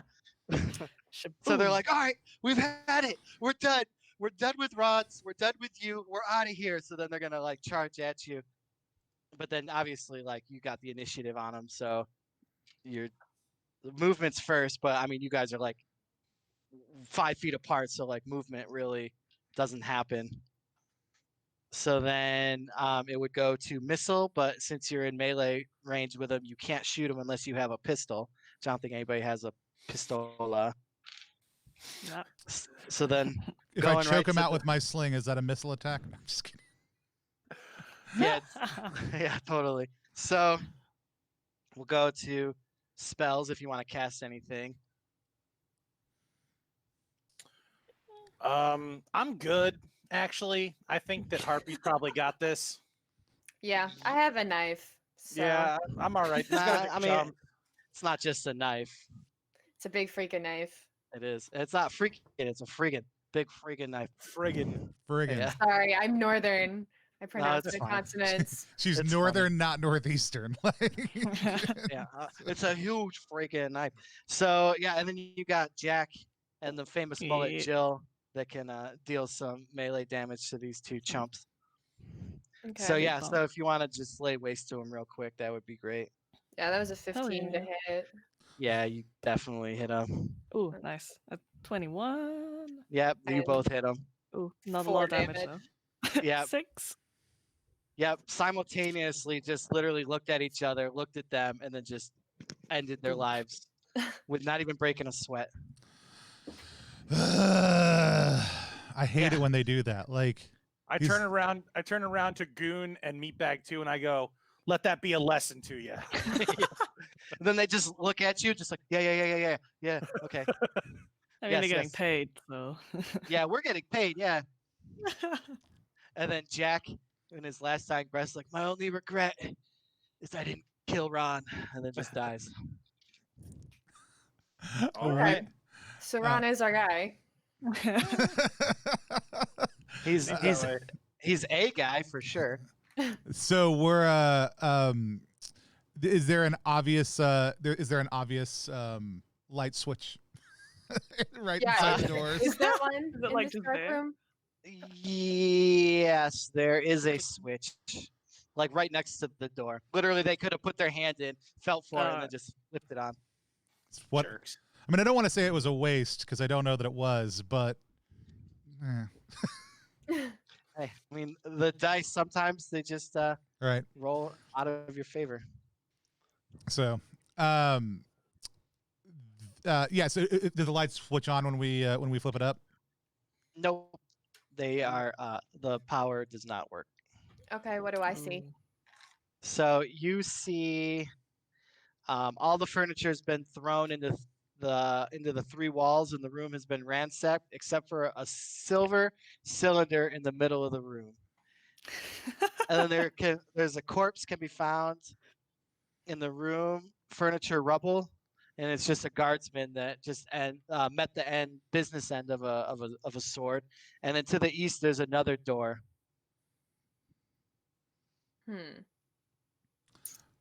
Let's say that north is up on my map.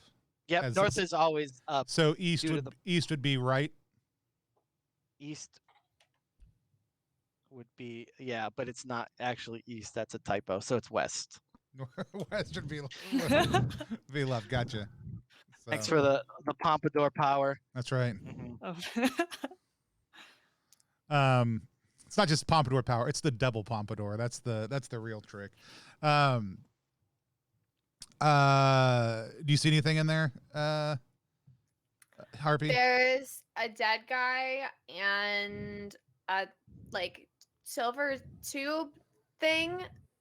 I don't know. Yep. It looks weird. It's 2 feet tall and 1 foot wide. Oh, so it's big. Okay. Nice cylinder. We'll take some of the glow sticks off of 1 and 3, and toss them into the room to create a little bit of light. Okay. And Yep. then go in with Goon and with Meat Shield and Goon in the lead. While that's happening, can I loot the corpses of Meatbag 1, Junior and Meatbag 3. Yep, sure can. Roll that 66. Here comes big money. No whammies. Double sixes. Oh my Again? god! Yep, roll 3 more times. The big winner. 62. Damn. 62, another smoke grenade. 51. 51 is a blank data tape. 66 again. All right, ignore that, re-roll it. 54. 54, so in the back of Jack's pocket, you find a trucker hat with a mud flap girl patch stitched onto it. I throw that away. All right. I like my hair too much. I don't need any hats. And then what was the other stuff? Blank data tape and another smoke grenade. Great. Are you gonna use that? No, you can have it. You can have the tape. Sweet. Yeah, I whizzed the tape over to Pompadopoulos. Yep. And then yeah, I add that smoke grenade to my cache of explosives. Yep. Just packing all the heat. Cool. I mean, I'm pretty stoked actually because without these, I got to burn spells. I'm trying to save those for the big time. For Ron. Yeah, for the big show. Yep.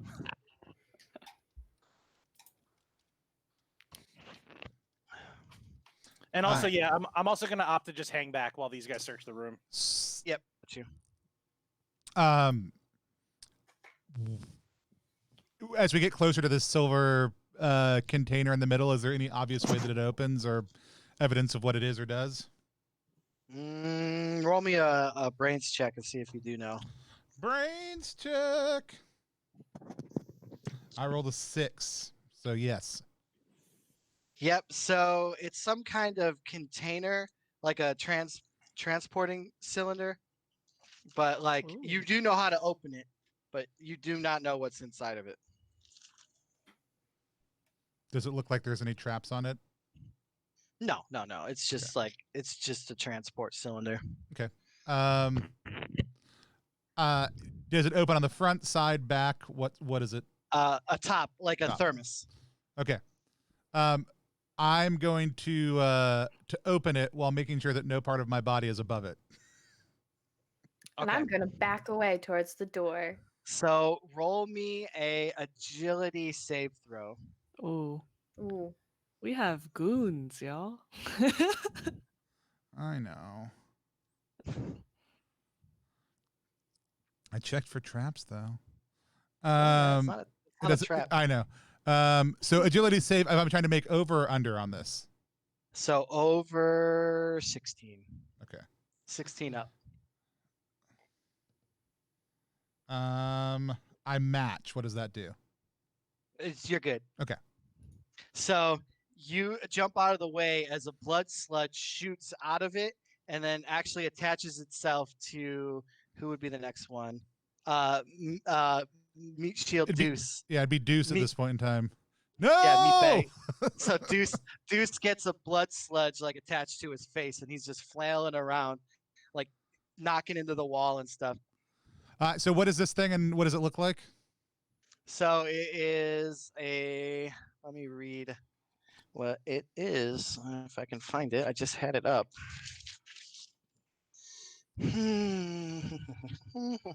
I can't read my own writing. Well, my own typing. So, yep. So it's just like this, like red sentient ooze that just like like Ghostbusters 2, all the stuff that's underneath the New York City. It looks Yeah. exactly like that, but just like more red. Oh, if it's like that, I tell it I love it, so it relaxes. Yeah. It feeds off my positive energy. Yeah. Having no idea what to do in this situation, I just weep as his face gets eaten off. Because No. my character doesn't have a good response in this situation. Poor Deuce. Anybody else want to do anything about this blood slug on his face? Oh, better kill it before it spreads. Bam! Yeah, hit him with the battle axe. Can I do that? Yeah, absolutely. Yeah. So yeah, roll to So- see if you hit it. A 13 plus 3, 16. Yep. hits. Yeah. Ooh. So then roll your damage. 5.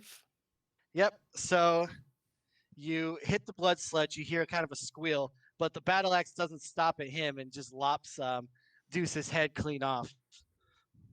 So then Uh, you got a blood sludge on the loose on the ground. So then everybody roll agility save throw to see who it jumps onto next. Whoever gets the lowest roll. Whoops. I will say that is it Amcloth? Is that how you pronounce your character's name, John? Amaklov. Amcloth is in the hallway, so probably. Oh yeah, so Probably not he's him. solid. He's solid. Are we going? Are we go? 14. Are we trying to go low or trying to go high? Trying to go high on this. Oh, then it's me. High on a save. It's me. Yep. It's me. Did you get a 1? I got a 2. Oh, No, no, you're good. Don't worry. Your goon, he rolled a 1. Oh. Oh. Not only did he get it, he like looked and put his head down next to it to see what all the fuss was about. No. From the hallway, I'm like, how about y'all just get on out of there? I bet we cannot run this thing. Wait, it was trapped in the cylinder before? And Yeah. then- and Yeah. you let it out? I'm Yeah. I'm going Yeah. to because it's the only thing I can think, even though, and I just rather than having to deal with this one more time, because it's a gelatinous substance. So even though we can't outrun it, every time we stop, it'll be coming up on us. I'm gonna try to laser use my laser hack. Yep. Because that seems like it might be more effective against oozes than just straight battle axes. Yep, the laser burn. Yeah. So I'm gonna make a hack check. Is that right for that? Yeah. How many points do you have left for hacking? A lot. Okay, you're good. Yeah. I had 18 to start, so I was. Oh, holy moly. Yeah. Yeah, so just expend your point, and then I don't think it uses a hack check on the laser burn. There's Let me not a double- roll for it. There's a roll to hit. So I don't know if it uses. Yep. So nope. So you don't even have to roll. So it's just to see if you're gonna actually like put the laser on target. That's And all you is need this to do. is it plus brains to hit for me for this attack, or would this be a different? I think modifier? you had. Yeah, it'll be a plus. I'll give you the plus brains. Okay. For sure. In that case, it's a 14. Oh yeah, you get it. And Roll your. I'm gonna guess I can't just be like, I just want to etch around his face with my laser-like precision. Yeah, no, it's just like a straight like energy blast, like right out of your data tape or deck. That's 6 damage on 2d4. Yep, you managed to kill the sludge and put a hole right in the middle of the goon's eyes, like straight through the head. I got it. Yeah, took the goon down with it. Is there anything else in the container? Nope, that was it. Just the blood sludge. Just Can regret. Just regret. Can I That's check it. out the dead man? The dead guy? Yeah. Just want to see if he's Wait, got what? a name. tag Oh or yeah. something. Yep. which dead guy? Which True, the one Yeah. that was already in there. How about Yeah. that? The one that was dead before you guys got involved. Yes, him. Yep. Just two like a D66 roll would be good. 53. 53 is a mummified finger. Gross. Oh, I don't Weirdo know. body guy. Wait, weirdo body guy. Do you want this? I'll take it. I'm about to say 100% I'm close. Ew. Yeah. He's probably mad that he didn't find it first. Well, he has it now. Cool. Nice. And you said there's a door on the west side? The west side has a door. Yep. Regular door, window. Swooshy door Ooh. with the data port, of course. Well, we've got a bunch of cards here. I'm gonna try the cards we have before I Yeah. I just try There's to no open it card myself. reader. It's There's no like card a reader? keypad. Okay. A keypad. I will I'll try to open it. Yep. Hack check. It's a 20, baby. So 20. Yep. nat 20. Yep. So the door wasted that nat 20. The You know. the door is you can open it whenever you want. Like it doesn't just swoosh open. Like you have it on standby just in case. Like obviously. Is there like? Can I you tell know. there's an interior camera on this door that like lets me see what's inside? Oh no, there's not. All right. So I can open this door whenever we're ready. The Harpy and Jack, do y'all want to get set? Oh, he's ready. I'm gonna sweep around so that I like have visual into the opening, but I'm not like square up on it in it. So I Yeah. can see in when the door opens, but like you couldn't grab me if I was standing there. I'm a Clop. We're gonna open a door in here. All right. So the door, you opening it? Yes. All right. Mhm. So a cracked stay bright chem stick is visible in the northwest corner. The room is filled with 6 beds and 6 footlockers, and in between it, you can see 2 mutant raiders fighting over half of a guardsman's dead body. Ew. Did they notice the door open? Let me see. They actually don't. They are caught by surprise, so you have free action before they notice, so you can get in and do whatever you want before combat. How far away from me are they? So they would be 20 feet. Sick, I can make that. Okay, I'm gonna try to shoot one of them. Doesn't matter. Yep. All right, cool. That is a 21 to hit. Brap, brap. Yep. Yeah, pretty much. Yep. And 8 damage. Yep. Knock one right down as per usual. Like Hell yeah. you've killed more people in Yes, this I one have. game than anybody playtesting prior to this has done in their like career. Cool. Just to let you know. Listen, when you hit them, good. You keep hitting them. That's right. Yeah. All right. So I'm just gonna stay uplinked so I can swoosh this door closed if I want to. So I'm in statical beard mode. yep. Got you. Am I able to Just- dash in and hit the second one? Yep. Sure can. Yep. Oh, 13. 13 misses him, unfortunately. Ah. So Can I Just- with my fanny pack, can I quickly open it and pull out my dagger and shank him? yep. So give me use one of your fury points to do that. I'll let you Yep. expend Alright. a point Yeah. So to do there's something cool. 2 functions in this system that people should know about that we actually haven't used a lot yet. And that is there's fortune points, right, which let you boost Yep. a roll, but those are static. Like you don't get those back.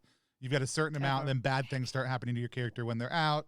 And then you've got class points, which you get back after a long rest that you can also use to tick things up. But if you're low on them, you take damage when you do so. So just FYI, everybody, there's 2 pools of things that we're pulling from. Yep. Alright. Exactly. My dagger. Oh, much better. With a 19 plus 3. That's. Oh wait. I crit on this one. Oh, you did? You crit it? Yes, because a 19's a crit for me. So Oh, that's right. Yeah. Yeah. So roll me d20. So in the game when you crit, you go right to a table rather than dealing any kind of damage. So it's some Ah. flavorful way to deal the damage. So roll me a d20, then I will read what it says and we'll go from A there. 7. A 7. So an immaculate uppercut sends your foe to the ground, leaving them prone. You're going to deal normal damage plus a laughable attempt. Wait, I was reading 2 of them at the same time. Sorry. An immaculate uppercut sends your foe to the ground, leaving them prone. Deal normal damage plus an additional 1d4. And he's not going to survive that, but he has to make an agility save throw to get back up on their turn. So That's like you right. take you put the dagger like between a finger and then you just come up. All right, that's a 8. Yep. So you put the dagger right under his chin and just go up like Wolverine style. Yeah. Ugh, finally got a kill. Pull it back out again.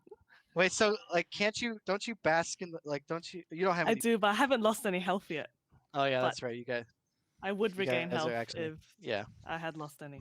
That's And awesome. I put it you're back into doing- my fanny pack. You guys are doing like way better than anybody's ever done before. The dice are on our side. Yeah, True. totally. It's those Raise head the flopper team. dice. This highly successful session brought to you in part by Yeah, Justin. you're catching them by surprise. That's the biggest part. Yeah. So, I mean, it's good. For anybody watching, OSR, like classic systems, thinking creatively, preparing for battles. Like we ran a cyberpunk campaign that's like an end of the odd hack last night.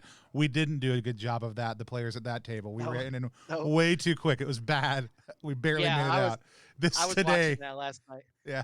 Today, this one we're all about like prep, unless we're opening a canister, at which point apparently we're not. And so Yeah, but see, here's the thing though. You are losing your meat bags left and right, so like Yeah. some of that stuff's gonna start coming your way. that's true. Mhm. Yeah. How many other parties knew to hire meat bags before they left? Oh well, so you usually can get like a mercenary, like a big bro for hire, Right. and they're like really expensive, and they carry like some heavy hardware, but they're always like decimated within like the first encounter or two. Yeah. And here's the thing, like it's ultra lethal to anybody. So a two silver piece meat bag versus a high powered mercenary who's going to give you lip if they don't like what you're saying. I'll take the meat bag all day long. Yeah. Exactly. Yeah. So like not to like get off track, but like our last play test, they had to try to save the president in his penthouse, and they like TPK'd twice because we had to reset them just to like get the game going. That's awesome. The Yeah. let's can we loot through the room? Let's kind of check out what we came here for. Absolutely. So the outdoor space, that was kind of like their like living space and break room, and now we're actually into their like foot lockers and their So there was some like beds and foot lockers in the other one, but they were ransacked through. There was nothing of value. But this one has the 6 bunks and 6 foot lockers still. Cool. All right. Does it look like we're looking around for traps or things to be concerned about, or silver canisters with ooze monsters in them? Do we see anything like that? Nope. All right. Cool. But yeah, we'd start searching. All right, so 2 of the foot lockers have gold in them. One has a can of Glug Chug Zero. Oh, excuse me. And then so in total, you find 12 pieces of gold, the Glug Chug, and then a 15, a broken laser pistol. Broken laser pistol. Yeah. I would like that, please. You want the broken laser pistol? Yes, because Okay. we might be able to fix it. Sure. I've got a 6-pack of Glug Chug in the old backpack already. So if anybody else wants this, What does Glug Chug do? it gives you basically, it boosts your speed and gives you like a +1 on your next couple to hits. You know what, Tony? I didn't realize you got that. I would have gave you. So there is like the Glug Chug Guzzler helmet that you could put two in the helmet and drink them at the same time. I'd need the headband because I wouldn't want to cover up my pompadour. That's true. Yeah, because you wouldn't know where north was. That's true. Jack, what I mean, it's if Papadopoulos found all this booty, I guess it's up to you to dole it out. But I can pass on everything. I'm good. All right, toss Jack a glug a glug zero. Yeah, Chug Zero. I think if we hook up Jack with the Glug Chug, that might be good for when we need to lay down some serious punishment. Let Jack get I've Jack. got my 2 cans, but I'll grab this too if you don't want. I don't have any. If everybody else is already packing Glug Chug. It's I best am drink not there is. either. I pass. We give one of the Glug Chugs to Amakov and one of the Glug Chugs to, and I'll take one of my Glug Chugs and give them to Harpy. Also, you. so everybody's got a Glug Chug at least. And then we'll just split the gold even across. Everybody will get 3 gold pieces. Nice. Cool. Glug Chug Zero is the champagne of the wasteland. That's right. This episode brought Best to you drink in there part is. by Glug Chug Soda. I glug chug. Chug your glugs. So, and then we'll also grab that glow stick in the corner also too, because there's no reason to waste a perfectly. It is already cracked though, to give you a heads up. So if you're trying to sneak on people, you're gonna lose that sneaking ability. We've had, I think, light sources basically emanating from our meat shields the entire time. That is true. So I'll give it to you. You're right. we I mean we can also just stick it in a backpack or whatever too for right now. Yep. All right, I got you. So, because I think we actually tossed 2 into the other room, so we'll grab those also, stick them in a backpack. No reason to erase perfectly good light that will eventually fade. That is true. In 8 hours, but you should be back in Detroit Prime by then. Yeah. Ideally. Basking. Yeah. Glory. All right, so we are we've successfully flipped this room. Is that silver canister out there? How it was? You said it was a circle. Yeah, it's like a giant thermos, like a 2-foot tall thermos. Okay. Like a keg. And it's something you could pick Yeah. up. I don't want to take it right now, but it is something you could pick up theoretically. You really couldn't, but Jack could, but it would. Okay. You could roll it. Yeah, you could roll it around. It's movable was the kind of essential point. That's fine. I don't, Yeah. just yeah. as something I'm sticking in the back of my head for right now. All right, I got you. So we'll head Keep back out moving. into the hallway. I guess we want to stick with the same formation, just minus the meat shields. Yep. Yeah. All right. So Easy yeah, peasy. so everybody's dead. So, what is it? Jack, me, Yep. Amaklov, and then Harpy. And then Harpy. Yep. Cool. Back out to the main hallway. I think we've got a T going right. left and right that we have not seen, right? Yep. We look around the corners, or I look around the All right. corners. Yeah. So Oh wait, no, I don't. Skippy. yeah, I thought said that was Skippy. before. I was kind of waiting for Skippy. I take Skippy All right. off his belt harness and drop him back on the ground, All right. Yep. and send him to go look around the thing in both directions. All right. So you're at the intersection. He hooks that Louis, that left right there. And then there's a door to the right at like right there. And then there's a wall. And then you spin him around and then you look down the other way. And it's a long, long hallway. We're talking like probably 100, 150 feet. And you could see 2 doors on that left-hand side, the same side that the other one. So there's 3 doors on the one side. So it'd be We that would have wall you're flipped. facing. Now as we're facing this direction, we would have flipped. So if north is up, North they- is up. are they on the east or the west side?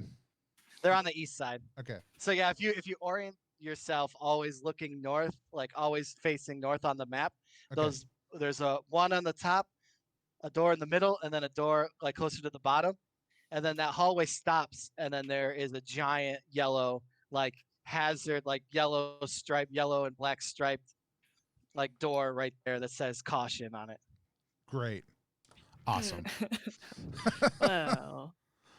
And then since you're like the hacker, you could tell that the key card goes into that door. The yellow key card goes into the giant yellow door. Got it. Yes. I apply all my hacker knowledge to Yep. to knowing the information that Doom taught me when I was 10 years old. And so Yeah, exactly. That's 100% like Color-coded. where it awesome. came to. Sweet.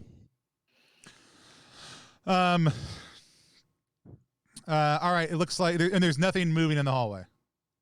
No, nothing moving at all in the hallway. I'm actually going to run Skippy up and down the entirety of the hallway since we already passed one tripwire. Just Yep. going slow, looking for any signs of traps that are low. Yep. Yeah, can I see anything as well? No, there's nothing. Okay. And Skippy doesn't hit a tripwire or anything. Nope.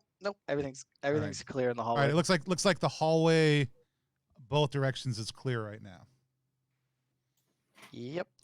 And do I see this? Do I have like a display that I see this through? Am I looking at my future cell phone, or is this like in my brain? I see what Skippy sees. No, it's on your what you call it, your heads up display, if Okay. you will. Like your data tape deck. Couldn't Right. think of the word. On my Pip Boy, my generic Yeah. non intellectual property protected Pip Boy. I see this. Yeah. Um, Yep, exactly. Cool. It looks like an old like computer hooked up to like a boombox. Yeah. Yeah. Sweet. So yeah, let's figure out. So we've got the door to the left, at the top of the intersection, and we've got the doors going down plus the big door at the end. You guys have an idea about how you want to approach this? Well, you're the So- one with the key, Ron. If you want to I pop did- open the big one. I did misspeak. So that yellow door is halfway. My It's the bad. halfway. Ah. Yeah. So there is a door behind it. So you got a free piece of information that I didn't notice the door there. My That's bad. cool. Gotcha. Well, might as well try and search these other smaller rooms before we hit up the big door. I got an inkling there's probably going to be something rather threatening behind that one. Yeah, I don't want anything behind us while we're trying to deal with whatever's in front of us. So I 100% agree. You guys make good decisions. So- They think we hit. It's fine. So we're gonna the door that's at the top basically of the map. Yeah. We're gonna hit that one. So last time we went in, we sent in meat bags. This time we don't have them. I can send Skippy in. Is this a swooshy door or a? It's a wooden door. All right. I think I'm gonna try something crazy and brand new. But before I like hold a hand up to Jack this time, try something brand new. Can I listen to the door? Yes, you can listen at Ooh. the door. All right. Okay. I'm gonna And- listen at the door. So roll. I think it's like a 2 out of 6 chance of someone hearing something at the door. Let me just double check. So this is a little bit more just straight up OSR rules as far as chances go. yep. Sweet. Yep. Some love of it. some of the like adventuring aspects are more. There's no sense of like if it's not. No, broke, don't yeah, fix it. absolutely. Yeah. So a lot of OSR systems will have like 1 and 6, 2 and 6, 3 and 6, 4 and 6. And there's things that may change that. But that's something that I love. I think totally makes sense. Yeah. So like the Night Stalker has bionic ears, so they can hear at a higher, like a Right. 4 out of 6 chance. Am I going Yeah. am I going for low on this? So a 2 or 1? Yep. 2 or 1. Okay, I rolled a 2. Okay, yep. So you hear rustling around and like something slamming up something. I can't really talk. Something slamming up against something that's made out of metal. There we go. Thank you. Okay. There's something in here that is slamming up against something that is made out of metal. Yes, there is this door something, is made out of wood. something um, alive that is doing something in regards to something metal. Okay. So so in just a second, Jack, if you want to open it, I can throw in some light, and then we can try to figure out what's going on in there really quickly. All right. All right. Easily done. So as Hopefully. Jack preps to open the door, I'm going to pull out a couple of those light sticks. Harpy, do you want to get in position to be able to shoot? Yes. So I'm gonna be on the up against the wall opposite the door, but like looking towards it. So you're gonna shoot over Jack's shoulder? Well, I'm gonna see I'll what bend Jack does down to- first. Yeah, because the hallway is only 5 feet wide. Yeah. Hmm. Yeah. All right. In knowing that, when I bust down the door, I'll probably bend down because she's got the best shot. Yeah, You're you gonna don't want bust. general. I'm gonna toss. You're gonna drop. I'm gonna toss the light, and then we'll see what happens next. Yeah, Lamb Alright. drop, throw light sticks, and then we'll see. Alright. Yeah. Cool. I did roll a 32 to door smash. Yep. Oh yeah, out of So 100. I think it's not- that goes through. Yep. Yep. So I, the doors. Boom. I'm just chunking the light into the space. Like I'm not even aiming at anything. As soon as that door's gone, the lights are going. A couple of the glow sticks are getting tossed in. You got it. So then, in the quick second that like this is all happening, you do see a mutant cultist connected to a chain around his neck, watching the door. A mutant cult is connected to a chain around his neck, watching the door. So he was like pulling up against the chain, making Yep, that yep. noise. Cool. Yep. So he's essentially mutant cultists are like humans who like want to be mutants for some reason, and then the mutants take him in and keep him as pets. Okay. So he's essentially like the Gimp in Pulp Fiction. That's like what he is right now. Sweet. And also the ideal person if you're like splicing mutant and human DNA together who might want to be a candidate for that Excellent. Exactly. Yep, that's 100% right. So, So you Close. can make one quick shot at him before he alerts like whoever's in the room that you are there. Let me roll a surprise. Yeah, he's not surprised. So you get the one shot at him, and then it'll be go time from there.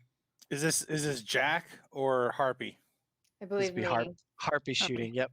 I'm Yeah. busy Here we putting the go. door down. So Yeah. it's known what these cultists are, right? This isn't the first time we've encountered this idea. No, it's common knowledge that there are like wasteland scumdogs that like are human that want to be mutants. Gotcha. That helps. I didn't want to just shoot any old rando. 15. 15 to hit the old boy. The old boy. All right, let me just double check on him. I should have had mutant cultist up. Can't find him. Mutant cultist. Okay. Yep. Oh yeah. How Oh, much damage? You 8. get him. Yep. He just drops again like the other ones. But I mean, like a latex leather suit isn't gonna stop a bullet. It is stylish though. Yeah, It that's is. true. Well, not anymore with a giant hole in the chest. So yeah, he's down, and then whoever's in there, like off to the side, knows you're there now. Cool. That means Jack's in the line of that fire. Yeah. Yep. cool. Okay. So yep. All right, that was our So surprise let's- round. We got this room. What can we see beyond this guy? Is it just like how deep is the room? What are we seeing? So yeah, so that was like kind of like a fast action.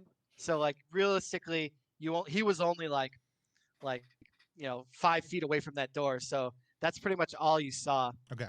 Like as like the door smashed, thrown, shot, and then like that was it so far. Cool. Okay. So then So do we need Yeah. to roll initiative then? yes. Let me see if they're surprised again off that because nope, they're not. All right, yeah, initiative. they're definitely gearing up. They don't know what's coming, but they know somebody's coming. All right, who wants to roll it? Jack, you're up. All right. Ooh, a 4. 4, I got a 6. So they Ooh. aren't gonna move, but they're gonna be waiting for you to move. So Yeah, see Okay. that's where the Ooh. lethality comes in. Like you're moving in, and Yep. like you don't know what's on the other side. all right. So, So they how haven't- many of them are there You don't in know. the room? All right. Yeah. Do I see any from where I am right now? From where you are, you do not see them. Okay. Hmm. I'll take. Can anyone walk past me if I'm still standing there? Like from. If you're standing in front of the doorway, yeah. So generally, it's assumed that like characters on the same side can move through the same spaces they are. You just can't move through spaces occupied by enemies. All right.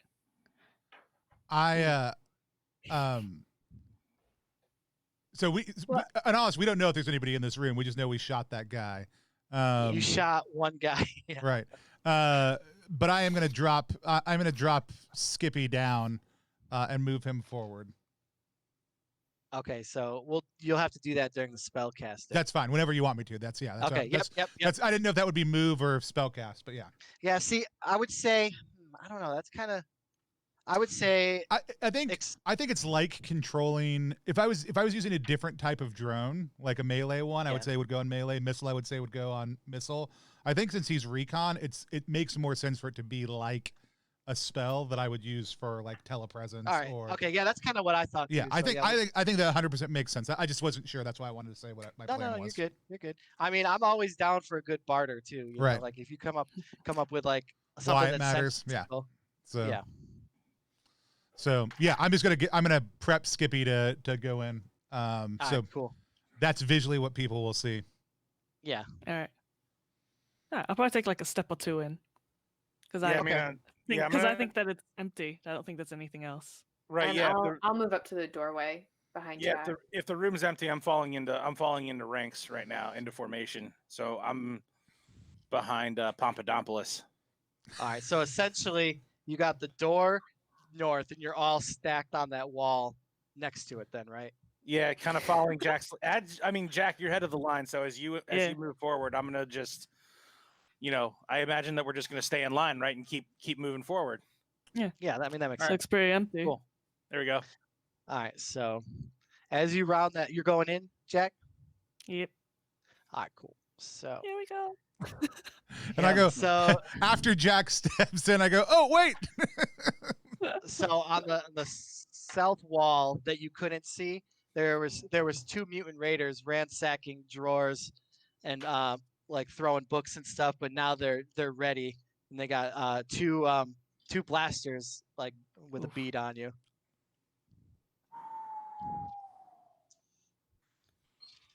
Two blasters, huh? Oh My AC is 13. Here we go. So and then anybody else? So then the movement's done. Anybody else like have another move they want to do or anything real fast? So or that yeah, was so I pretty think what much we it? saw, because we're still in order, so they didn't go.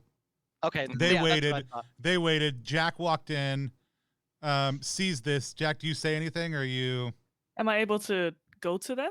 Like, So no, okay. no, expend a class ability point, and I'll let you close Fury? that distance. Yeah. Yeah. I'll spend the fury and I will close the distance All over. right. So you got the closest one you get close to, and the other one is still out of melee range. He's like 15 feet away, so he still can take a shot, but he could hit his buddy if he His decides buddy. to shoot. Yeah. Yep. And so now we see Jack kind of rush over as the door hits. Yeah, and then Jack, as you run, you could say one word to them if you want. Death comes. Oh, that's 2, but still, I'll take it. not the way that Jack says Really it. quickly. It's one word the way Jack says it. Yeah. So, which I think gives us enough of a heads up to think, I'm gonna pull out my. I didn't ask you this at the very beginning. I wanted a club, but I want a club that is just a metal reacher grabber hand as my weapon. So like one of those classic things that you can pick other stuff up with, but it's hard metal, and that's what my club is. So I'm gonna I'll stop messing with Skippy and take out my my club of grabbing. I'll make you a deal on the club of grabbing. Yeah. You can have it just as long as we write it in the book. That's fine. Absolutely. All right. Yeah. like those toys you could get there, like have the T-Rex head on the top. Absolutely. Yeah. That's 100% the ideal. Like I had one of those when I was a kid, and it felt like very on theme, and it felt very much like this is not a major advantage, other than like I can pick stuff up with this as I'm picking through the wasteland, but also hit people with it. And so yeah, it's like exactly like pretty much sums up the game. Right. And so I pull out my club of grabbing. And I'm just gonna pop to the other side of the door now. Yep, you're good there. So then movement is done. Well, now he sees you though. He's gonna take a shot at you with the blaster. Sorry. Let me clarify. I'm going across the door frame from one side to the other, not okay. not into the door frame. Oh, okay. Yeah, okay, I got you. Yep. So you're safe on that side. All right. So then he will try to. So we'll go to. Can I see? missile. I'm just outside the room. Can I see everybody before we do that? So, yeah, you can kind of peek around the corner and see everything that's going on. Okay. So then he's gonna try to shoot at Jack, but he has a random chance of hitting the buddy. So nope, he tries to shoot you and misses. So then spells, any spell casting want to happen? Yeah, I'm gonna raise my bone staff in the air and pull out my Katie's skull. Katie's my ex.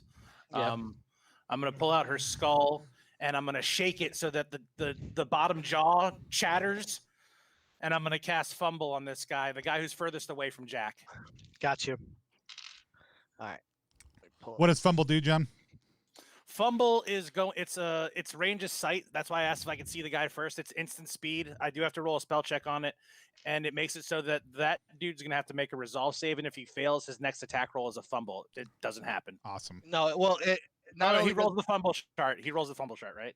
Yep. But it is officially called the total bummer chart. And the War Wizard, one of their things is they pick a skull that they carry around with them out of like a list of 6 options, right? Yep. That's awesome. The whole staff is actually partially made out of Katie. I can tell you guys that story later. Awesome. All right. So resolve save. He fails. So he's gonna go to the. His next attack goes to the table. Cool. All right. So then melee. How far away are these guys from me? Just so I know where I am. Where did you end up after the movement? I'm standing in the doorway, like behind Jack. Okay. So yeah. So if Jack is like halfway, you're like right at the door frame on the inside. Mm-hmm. Okay. So you're out of melee range. Oh, okay. That's what I needed. Yeah. So I guess you could have shot that other guy if you wanted. Or is it? I mean, if it's the missile phase, that was going to be my next move. Yeah, I completely skipped over you. I'm sorry. Yeah, you can take a shot. Okay, then let's do that. You're gonna shoot the guy with the other blaster, I assume. Yeah, whichever one just took a shot at Jack is the Yep. one that I'm going Got for. Ooh, that's a dirty 20. Dirty 20. 17 plus 3. Okay, so 2d4 plus 2, 3, 5, 7. Yep, drop him again, as per usual. Not a surprise at this point anymore. You know, I was built to do it. This And is on the true. melee, I Yep, will onto the swing melee. the axe with a 11. 11 misses. Ah, bum. So then somebody gets to clap back. Oh, here we go. So I got your AC right here. Yep, that's a hit. Oh boy. Yep. So he hits you with a slasher for a whopping 1 point of damage. Oh, I think you'll handle that. yep. That's all Yep. right. All right, cool. So then this is the first time we've actually had more than one round of combat. So we're going to go back up to the top and roll initiative again. So it's whoever wants to roll it. I got it. 6. Yep, you guys got it. Nice. All right. So Let's let Jack Then lead move. off. yeah, pretty much like I would assume nobody's going to move because you guys are in like the prime positions. Yeah. Yeah. And then go to missile, like any missile attacks. I doubt it because No. Am No I in spe- melee range? no, Jax Well, is you right. could in have front of moved in melee range. you. Yeah, you can move. You can still move if you want and get in, You could run up if you into wanted. that sweet action. Sure. Let's do that. I have moved up closer All right. so that I yeah. can use my knife. Yep. Okay. So then, any spells? Anybody want to cast a spell? I'm good. So do we just have the one guy left? Yeah. So there's Yep. one guy in the room. And Yeah, he has, I don't think I want to cast any of my damaging spells in the middle of my Yeah. party. All right. I am gonna look at that guy and give him the bird though. So then you guys got him. So yep, you can swing at him whenever you want. Yep. Oh, Dibs swinging first. Dibs swing Okay. first because I Okay. do have thrill of the kill. I want to regain that health. Sweet. 18, 21 to hit. Yep, got him. Yeah, for 7 damage. Yep, kill him. Yep. And as I kill him, the blood kind of flies on me. I'm like, yeah. And I regain that 1 health. Yep. I throw the horns up. I throw up the horns. Yeah. So I do not So- lose health. That goes with that. So John, give yourself an extra fortune point for throwing getting up throwing up them horns. throwing up the horns. Cool. Can I take their blasters? Ooh. I mean, if you want, you already got one. Are they Can- the same as what I already have, or are they smaller? No, they're the same. Oh, And never mind. My Yeah. demonic oath forbids me from using weapons, right? You can't use. I don't know. I mean, I think you can, but it's just you just suck at them. I'm just really bad at it. Yeah. I mean- Yeah, I'd like to grab a gun, actually. There's no reason not to take them with us. You know, we Yeah, always- I mean, Keep especially paladin. well, I'm just thinking for later. If I'm going to be saving up these big boy spells, if I'm gonna do nothing or maybe try to land a shot with a laser, why not? Why not try and take a shot, right? right. My brain makes lasers, so. Yeah, totally. So, yeah, they're What like what else do we each see in the room? So the room itself has a caustic smell of burnt chemicals, but it is well lit now because of the chem light. The walls are lined with various scientific machines and gizmos, and then there's an operating table in the center of the room with a cadaver on it. Mm. Ooh, interesting. Hey, Mr. Pokey Stick, you wanna go see that? You see a little grabber. I mean, I was going to check it out. Actually, as we start to check this out, I think this is probably a really good time for us to take just a short break. So if you're out there watching, we're going to take probably about an 8-minute break. We'll come back at 1:30. Well, not 1:30, 1:30 Pacific time, which is actually my computer has not updated since I moved to the East Coast. So it's at About half past the 4:30 East Coast time. Yeah. But in about 8 minutes, we're going to come back. We're going to take a short little break. Let us go to the restroom, take a stretch, all that kind of stuff. Encourage you to do the same. You didn't need our permission to, but go ahead. Treat yourself a little bit for the next 8 minutes. And we'll be back to keep on exploring the last outpost in just a minute.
All right, we are back with Neon Lords of the Toxic Wasteland. Just cleared a room full of a bunch of mutant raiders, and it's filled with crazy scientific equipment. There's blood sprayed all over the place in the same way that sriracha sauce once covered John DeCampos's kitchen in a fermentation mishap. So we are gonna hop back into it. Yeah, Ron Pompadour definitely wants to poke around with some of this science to see what all this stuff is. Yep. So were you referring to the cadaver on the table you wanted to poke around in? Well, I want to. What is this? I think Ron wants to kind of take in. You said there's a bunch of scientific machinery. Yep. We know generally what this place is. Does this look like an experimentation room where they were trying to implant some stuff into somebody and something went wrong, or does this look like where they bring the bodies after things go wrong to figure out what went wrong? So roll the brains check to see if you do know. Maybe you got like a semester of anatomy in your what is it? What high school was the sweatshirt? Code High. Yeah, Code High, maybe. Which it's been passed down generation after generation. I didn't go to Code High. There is no Code High anymore. Yeah. But all the Pompadours who study skull jamming study the Code High code book and wear the Code High colors. And so I rolled a 9. So if I carry 9, yeah. Sorry, so I rolled a 6. I'm sorry. I don't know what type of. Am I doing a check? Am I doing under? Under, yep. Yeah, so 6 then. Sorry. All right, yep. So through your vast knowledge from the sweatshirt you're wearing, you do notice that the machines are for more like autopsies. It's more of an autopsy room than anything else. You see like the saws and the blades and all that good stuff. And then you notice that the cadaver on the operating table's chest cavity spread with the clamps, and there's flies buzzing around it and all that good stuff. Awesome. Yeah, let's see if I can tell what happened here. To this guy, like I want to get in the guts. When I see Papadopoulos taking a gander at this cadaver, I decide to sidle up to him and kind of examine it myself, just give it an ocular scan. All right, got you. So you're gonna tool around his chest cavity with your grabber. Yeah, if there's no obvious evident like scientific equipment that I can use, then I will use my chest grabber. Yeah. Well, there's not going to be any because I want you to use your chest grabber. Okay, then I want to use my chest grabber. Yeah, I'm gonna grab around in this guy. We're gonna do the obvious stuff, but we're also gonna go like sideways in the cavity a little bit just to make sure they didn't miss anything. Yep, I got you. So as you're poking around all his innards and all his intestines and stuff, you actually managed to pull out 3 little baggies of a rainbow powder that was hidden within the cadaver. Ooh. All right. I know what that is? I don't know. Give me a brains check if you. No, it's the good stuff. Yeah. 11. 11. Yeah. Plus 1, so 12. Yeah, you know it's a drug for recreational uses. Oh man, what colors are there? What colors? It's all rainbow colors. It's like if you took like Lucky Charms and marshmallows, crushed it up and put it in a bag. Okay, Papadopoulos, let me hold that. All right. Great. I take it. I cut up a line on the table next to the dead body and I mainline it. All right. Got you. So then you got to roll on the drug effects table. I'll do that for you. See what this bad boy is going to do to you. You're just gonna blast some crank right here next to a dead person. That's the best way to do it. And he just got it out from the dead person. You got it. Yeah, I'd say if you're gonna do drugs that came out of a dead person. I told you all I'm a sleazy scumbag. What do you want from me? Give me roll a d20, John. Oh, 4. 4. It's either really good or really bad. Yep. So Is there good? You it's like you just mainline some steroids. Your muscles get all bulgy and you got the pump and you got super strength. So give me roll a d10. Ooh. All right. Now, how long does that last? That's what we're gonna find out right now. 8. So 8 turns. Your muscles are huge. Just bulging. Nice. You got your 24-inch pythons. Yeah. As we look around the room, is there anything else of obvious of value or importance in the room, or not so Nope. obvious? That is it. Was primarily they were stuffing the body with drugs. Oh, they were putting the drugs in. Yes. Okay. Smuggling. I mean, you wouldn't have known that. That's just metagaming, but yeah. You know, maybe. Yeah. Depends on. I turn around and I'm like, everybody, this stuff's really good. If anybody wants some, up for grabs. Otherwise, I'm going to hold on to it till later. Yeah. I mean, maybe later. Okay, cool. I mean, no time like the present. You guys see me, I'm jacked. It's great. Just what we need. A totally jacked war wizard. Yeah. I'm gonna let's make our way down the hallway. Yes, let's. Yep. And then you got the door straight in front of you. That's the yellow door. And then you still have one door. So if you're looking down the hallway, you're facing south. It'll be a door on your left. Okay. And is it the yellow doorway, the door on our left halfway down? Nope. Or is it in front of us? Yeah, straight in front. Okay, so we got the yellow doorway in front of us and another door on our left before we get to the yellow doorway. Yep. Okay. Is this a swoosh door or a wooden door? So this is a swooshy door. All right. Can we figure out a way? Can we figure out a way to trigger the door to open without entering the room or walking directly in the path of its sensor, just to see what happens when the door opens and shuts? We have with some of the other doors. It depends on typically how well I roll my hack check. Gotcha. Yeah. Yep. We Or could if it's we could also probably use Skippy to do the same thing though. Yep. Or just throw a dead body across. Yeah. I mean, realistically, you could do that too. There's plenty of those to go around. I don't know who made more dead bodies, you or the mutants. Whoops. Oops. Who's keeping score? Through the transitive property, I think we own all the dead bodies of the mutants that we've killed now. And so That is true. we are gonna Doctor who just showed up in the chat, new to the stream, and the first thing they got was Amakalov mainlining drugs out of a dead body. That's awesome. So welcome. So if we want to try to trigger it, does this look like it has a keypad? Does this look like it's a locked door? Or is this just a generic swoosh? This is the generic swoosh door. All right. I think taking Skippy across the threshold is probably the easiest way to go, so we can get prepped up. So if we want to get Jack next to the door, with Amaklov and Harpy positioned to shoot in, I think we can probably set that up before we swoosh. Yep. it. Absolutely. All right. So once everyone's in position, I'll move Skippy forward towards the door, and be looking at whatever Skippy sees as. Actually, I'm trying to think. I'm going to go ahead and strap a light stick to Skippy. It's a risk.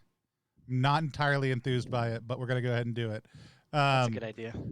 So that he at least casts a little bit of light into the room if we need to. So get him in position, and then kind of rush him right up to the door, let it swoosh, and then stop him right at like a foot outside of it, so Jack can easily get by.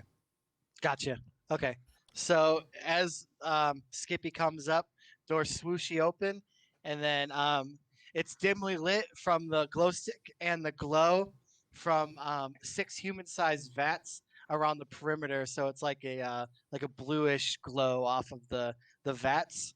They have human-sized vats with dudes inside of a clear blue liquid. I know what this is. And then 6 human size, so 3 and 3. And then a data tape drive can be seen in the center of the room. And then that is all that's in there. No bad guys? Nope, no baddies. All right. It looks like it's clear. I'll inch Skippy forward and do Mhm. kind of like the Yeah. Yeah. Yeah. Totally. just to Yep. double check. Full room's clear. Yep. Room's clear. All you got is just the. So I mean, you know what it is. They're Yeah, so- bioflesh regenerators. Yeah. Are there any cyber skins in this? Are they Yep. All 3 have cyber skin, or all 6 have cyber skins in them. okay? This is our respawn point, guys. No, I'm just kidding. I mean, I think generally it can be because like you can expend a data tape, take out a cyber skin to either put your like a teammate in it to fully heal them. It's like a back to tank in Star Wars. You can to fully heal them, or you can digitally transfer their consciousness onto the tape and then load up into a cyber skin and then finish the game out as Right. a cyber Ronald Reagan. I also do so I have to choose one or the other, but I can pilot a cyber skin in the same way that I can pilot Skippy, correct? You can, yes. Okay. So since we're out of meat bags, I think that's probably a good idea. But the only caveat to that is that you would have to stay like you're like pretty much like you'd have to stay in a corner somewhere and like just like neurally like Right. control them from your brain, and you can't control your body at the same time. Right. So I generally- become useless-ish, but we can send them in advance to do scouting until they die, theoretically also. Could Theoretically, you upload Skippy into one of the cyber skins? No. yeah. No, Okay, just asking. be- I don't know anything about that stuff. that'd be dope though. So that's Yeah. a potential Yeah, idea. jot that down. So maybe once we've leveled up enough, I can Yeah, that's some high AI tech. program Skippy and then move him into a body. Yeah, Um, just take a really simple programming protocol for a search and scout bot and put it into one of these advanced. Now cyber that skin that might be something we could hack in is basically trying to do some prepped commands, but probably very simple. Sure. And so like walk down hallway until you explode on the tripwire. yeah. Yeah, might pretty might much. be doable.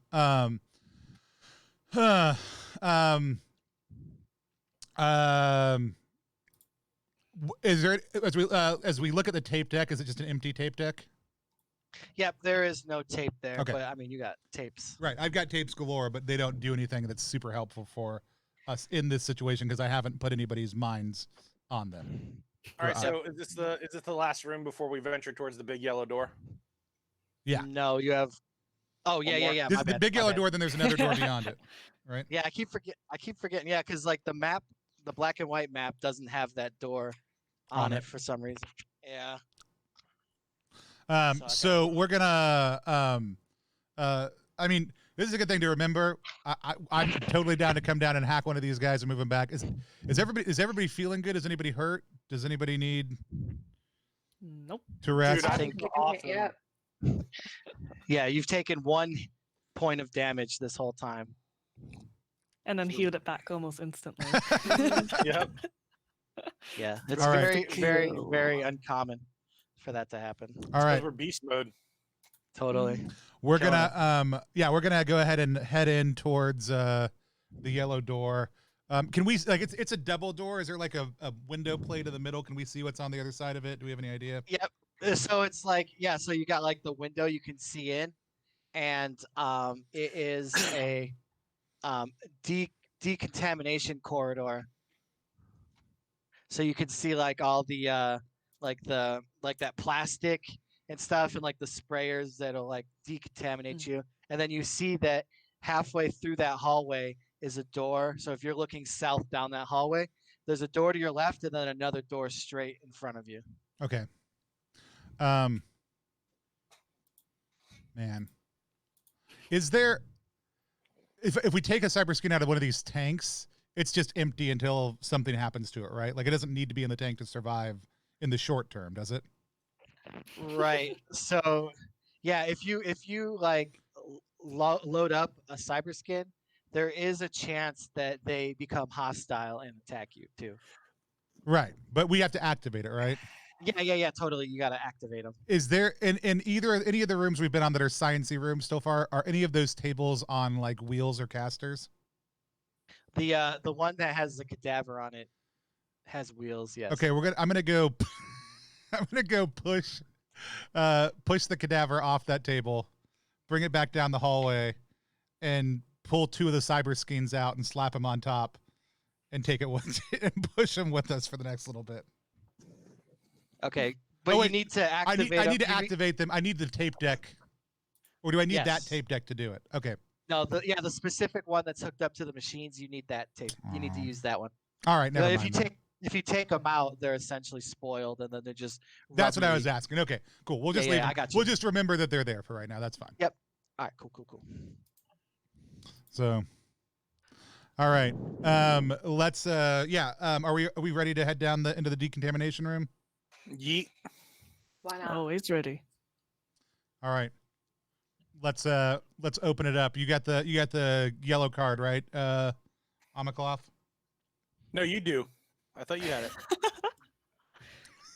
You kept on saying you were the most responsible because you got the biggie brains. I know. No, he took the deep strike. We beacon. argue back and forth. I check my pockets. I pull it out and swipe it. All right. So you hear like the door like go like stand back. And then you hear like the door hisses and then opens up, and then it's like enter. We enter. We step in. Okay, so as you step in, the door closes, and then you hear like the it's like it fills up with like the smoke, or not smoke, but the mist to decontaminate you. But then as it's filling up, you see like red eyes like in the plastic, and then a naked cyber skin is in there with you, and he's about to like hit you with his knuckles. So I need everybody to roll a d20. Ooh. With no modifiers, just a straight. Whoever's the 12. lowest gets. 17. 19. 8. I Eight? got an 8. Yeah. I'm not Alright, on either side.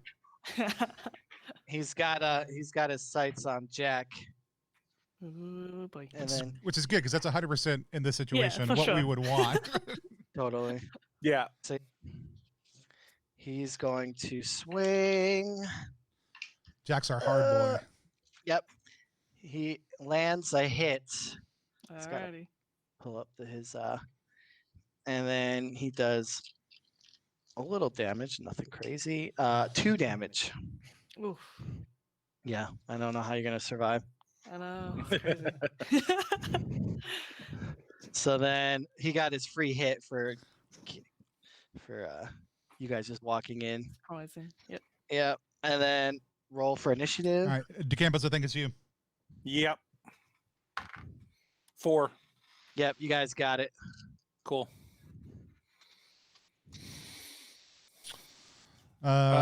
So movement. I'm gonna move away from the cyber skin. Okay. Yeah, so it's like kind of like if you're still in the marching order in the hallway. Like, I mean, it makes sense because he was right there. He hit Jack Right. in the front of Right. the line. Yep. So because you guys are facing south, so he's right there in the hallway, and then Jack is right in front of him, and then the marching. I'm just going to move out of the line of sight that Harpy has between. How about I just move in front of both of y'all? Oh, it's fine. If that's Yeah. what you want to do. Faster. That's good. Yeah. I'm just gonna move aside and put about 15 feet of distance between me and this in the silver skin. Got you. I'm just going to move the other side of the room. Yep, I'll all set. protect the War Wizard with my body. So Nice. 13 feet of distance. Yep, all set on that movement. Cyberskin's obviously not gonna move because he's got nowhere to go because it's like a hallway, 5 foot. He's got a giant Deathbringer with a mullet named Jill in front of him, so he's got nowhere to go. And then you can't really shoot because you might shoot Jack in the back of that glorious mane of a mullet. Mhm. Yeet. So any spells? Anybody want to cast a spell? I may. Hold on. Let me look at my things. I'll cast fumble on this guy too. Okay.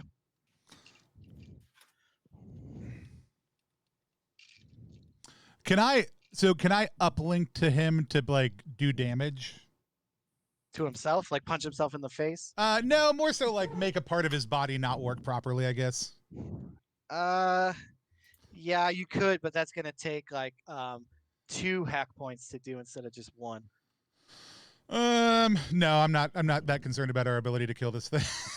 Yeah, It's, because the amount of energy you'd have to do and figure out how to it just takes time. That's all. yeah, actually what I am going to do is I'm going to holocast just right into I'm going to holocast a version of me right into melee range. Okay. Cool.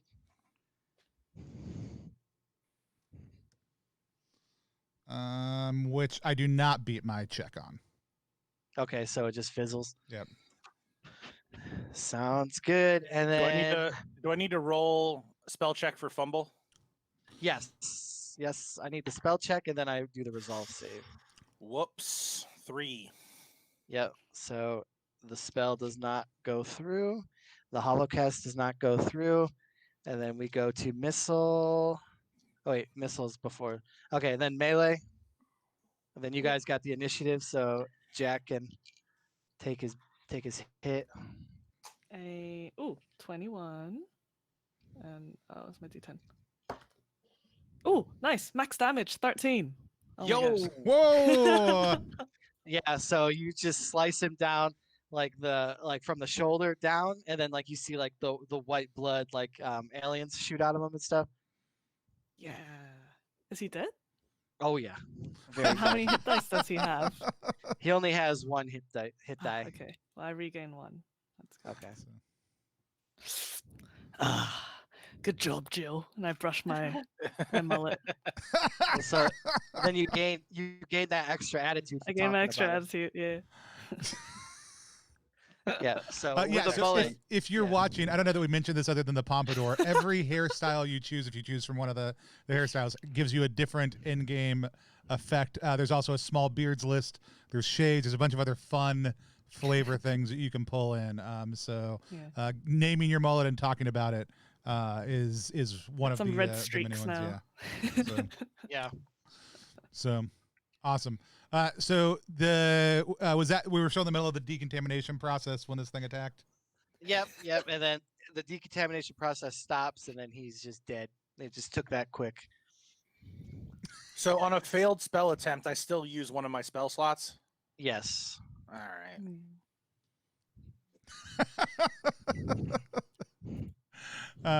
All right. So I mean, I figured as much, but I figure why not ask, you know? right. Yeah. No, yeah, you're yeah. good. It was the response. All right. It's worth a shot. Yeah.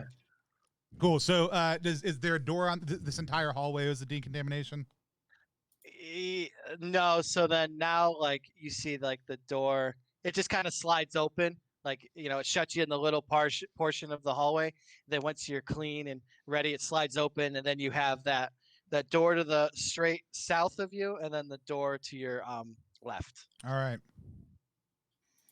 All right. Same plan on this one as for the last one. Is this a swooshy door? Jack, you're the line leader. Go ahead and Alright, lead us sure. there, mighty one. Is this a swooshy door again, Brian? This is a swooshy door. Yes. All right. Does it automatically open when I step up? Yes. All right.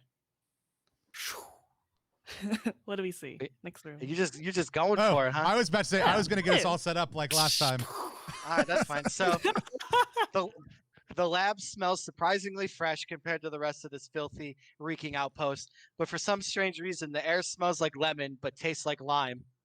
And then the main lab is by far the most high-tech room in the entire structure. The walls are lined with machines dug up from all over the Forgotten World's ruins. In the center of the room is a giant vat twice as big as the ones you saw in the bioflesh generator room. The liquid inside is clear, and you could see a figure inside with 2 giant lobster claws for hands. You can make out some sort of biomechanical devices affixed to its face and eyes. And there's a lone scientist still working on a tape dock located near the vat. Does he see us? Let's see. He does not. Every time I roll surprise, I get a 6 every time. We're the It's like, stealthiest. the doors open. Jack walks out with like some of the decontamination thing flying out. Some Doesn't of the see us. mist just coming up. Yeah, exactly. Like, well, he's Yeah. just so Style buried in his walking. work that Yeah, he's just, like, engrossed. engrossed in his work. I'm gonna whisper to the crew and you guys. I feel like if this guy sees us, he's gonna activate that monster. So maybe just shoot him in the back of the head now, so we don't have to deal with that. Or we could try and grill him for questions. Either way, I feel like this lobster monster is probably gonna spring up out of that vat and come after us in a minute. Yeah, I think taking care of this guy as quickly as possible makes the most sense. Yeah, I mean, we could try to. Harpy, do you want to try and put a bullet in the monster's head before it animates, or should we kill the scientist first? What about a leg? Shoot him in the leg. That's good. That's good. We can talk to him if he's only shot in the leg. Or shooting him in the arm so he can't activate anything. He's got another. He's got another arm. Can Then. I see him? Well, you guys are still in the hallway. Or you guys, like, what are you gonna do? Because only Jack is in the room. Yeah, we let it swoosh open. Oh, right. We can. Yeah, I mean, I'm just thinking in order. Like Jack opens the door. Like we can still kind of see what's in there. Yeah, you kind of like peeking. Everybody peeks, like, you know, like when you see like kids, like you see one at the way Scooby-Doo. bottom. Yeah, Scooby-Doo style around the door. Totally. It's, Okay, so is Jack inside the room or just Yes. standing in the door? Okay. I'd say like within the door frame, Yeah. 5 feet in the room. Surveying the room. Yeah. All right, Jack. Taking Not it done all in. anything too Jack, crazy. Jack, Yeah. step back. Let Harpy take a shot. All right. I'll Okay. move. Give you a clear view. All right, so then, so that's the free action before anything else happens from the surprise. You can take a shot at him. So I'm not trying to kill him, is what we've decided. If he dies, that's fine. If we he think, dies, yeah. we think it'd If be he ideal if we dies, could talk to right, him. right. maybe, the yeah, worst. maybe try to bring him down to his knees so he can't activate any of the stuff he's working on or do anything. Maybe we can talk to him or just try and kill him. I'm cool with killing him too. Well, Up to you. Dealer's choice. you know, we will go for non-lethal first, hopefully. He's a man of science after all. Yeah. And it's Dr. a scientific fact that Probably if you get didn't shot have in the much knees, in the way of hit points anyway. Okay. So that is an 11. 11 hits. I mean, he's just got a Oh. lab coat on. Oh, no. Nice. That's true. 7. Yeah, so you shoot him just squarely in the. You try to be non-lethal, but I mean, you're ahead there. Yeah, it don't work. You just take him out. He just drops to the ground. in your defense, you do shoot him in the knees. He just hits his head on the countertop on the way down. Yeah. Totally. It Yeah. wasn't me. The environment got him. Well, Huh. Cool. That guy's dead. Yeah. So, who's in the room right now? Just nobody, then, right? Or except for. so once I see the guy go down, I'm gonna go check, and I do want to take this blank tape I have, and try to upload this guy's consciousness into it in case we want to interrogate him in a little bit. All right. Yeah. Give me a. So, all right. So you go over to him, and then like you rip open his lab coat and his shirt and stuff, and you see like his heart pumping like through his skin, and then all of a sudden it stops, and you hear like a beep, and then you notice that the lobster man's like writhing and wiggling, Oh. and then he smashes through the vat, and he's like right there ready to rumble. Oh, So man. roll that initiative. Cody, Actually, I think that's you, we're on Cody. Natalie. Okay. I got 6. 6, I did Boom. too. So re-roll because I got a 6 as well. Oh, well, Oh, roll Yeah. off. It just goes to the roll off. I got a 5. You got it. Nice. So now you got the room. You got the data tape was in the center, dead center, and then you got Ron on the body in the middle, Lobster Man in between Ron, and then the rest of the party at the tape or at the door. Hmm. Oh, that's Ron, huh? Well, No, meet me, back Ron. for you- Our Ron. Me, Oh, Ron. that Yeah, Ron. no, Oh, no, sorry. Ron. Yeah, I yeah. went over to go check the guy's body and to try to steal his Got brain it. real quick. Pump- Got door. it. Okay. Yeah. So that's fine. It's what happens. Well, I hear this crack behind me, and I am going to move as far across the room as I can to get away from the giant exploding out of the glass crab thing. So, Wherever I am, I'll move between you and the crab thing. Yeah, I had just moved into the room, so I'm gonna stay near the door and away from that lobster guy. I don't know that Harpy's going to be able to get between me and him because he is between us already. Oh, right, yeah. So, Then I'll flank. yeah. So I'm just moving away so that people can get close to him, and I'm not. Yeah. As I'm making my way across the room, if I can, I'm going to pull one of my my glug glug sodas out of my fanny pack, and just down that beast. Down the chugging the glug. I'm going to chug the glug. All right, nice. Yep. Yeah, that's a bonus action, so you got it. Or yeah. Free action rather. All right, so then movement. That's all the movement. Yep, I'm moving straight up to the crustacean. Okay, so so the rock lobster is just gonna stay there, and then engage in fisticuffs with Jack. Yeah. Is there any spell casting before melee? Yeah, Just yeah. Movement. Yeah. Yeah, that's Okay. movement. Movement first. But you Cool. were just stating that about where he was not moving anywhere was the statement.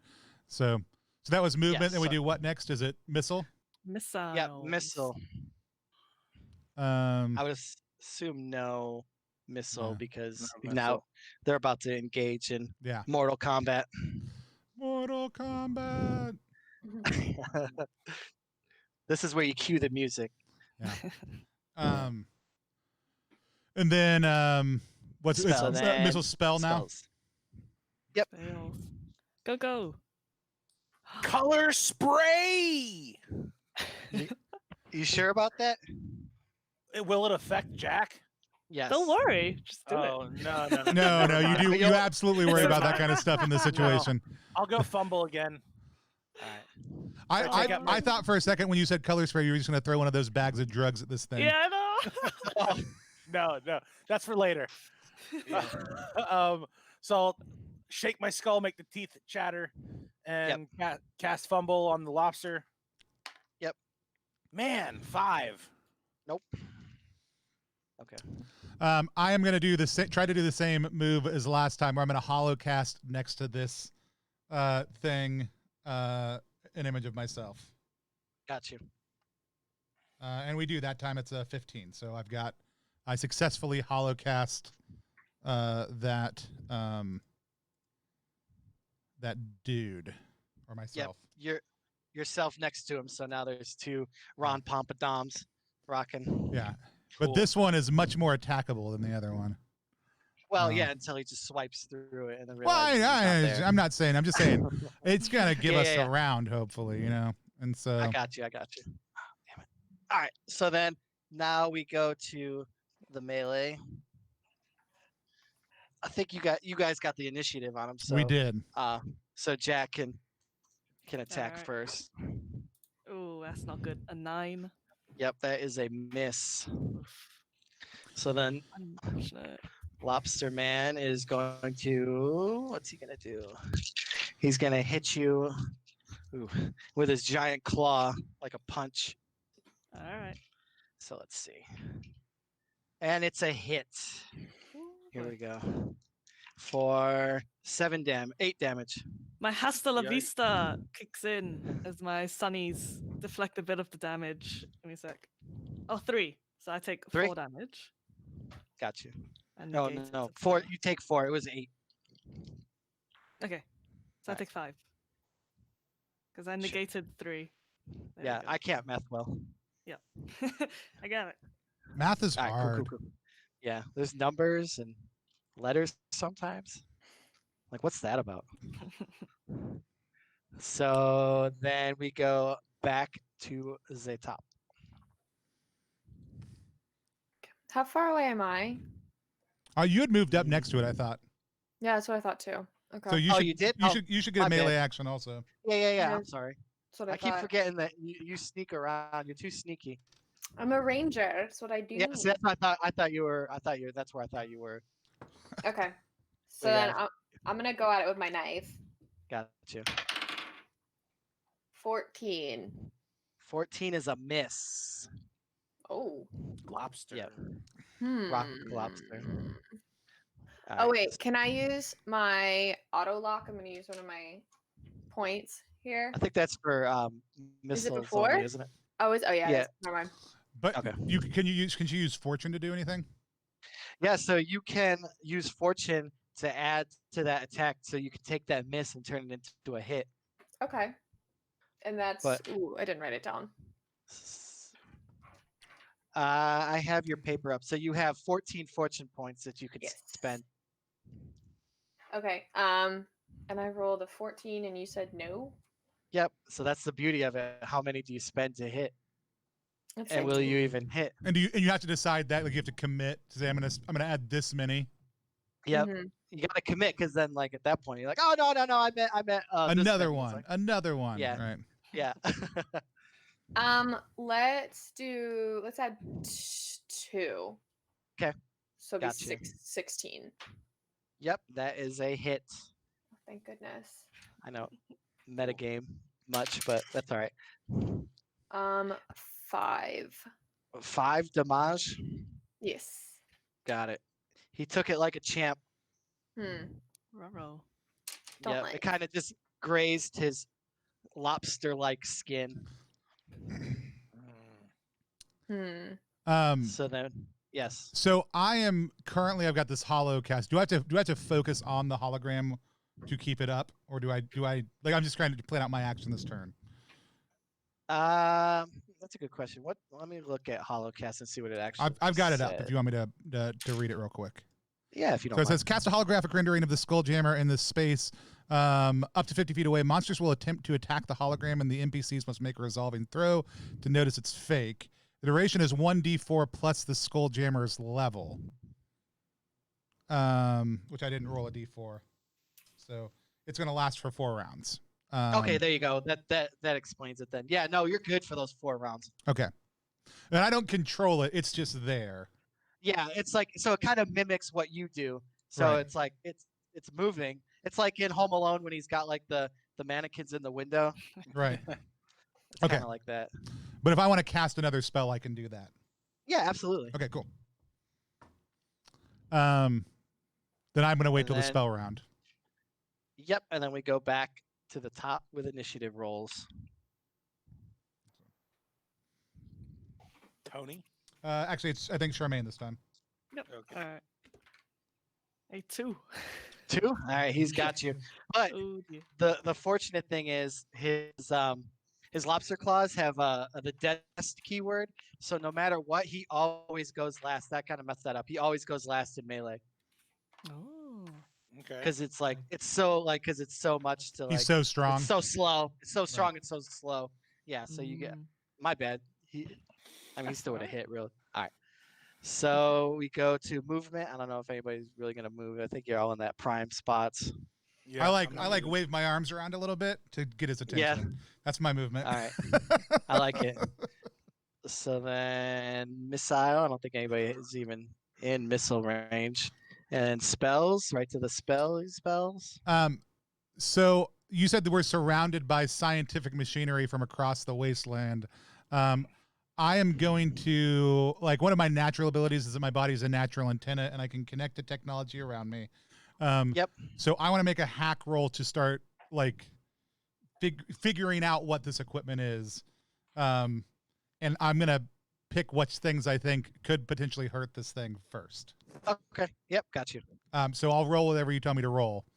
Yep. So just expend a hack point Okay. and then give me a hack check to see like what you do or do not know. That is, my hack check is 15 or 14. I'm trying to remember. It's think it was a 14. So that I make it. Okay, cool.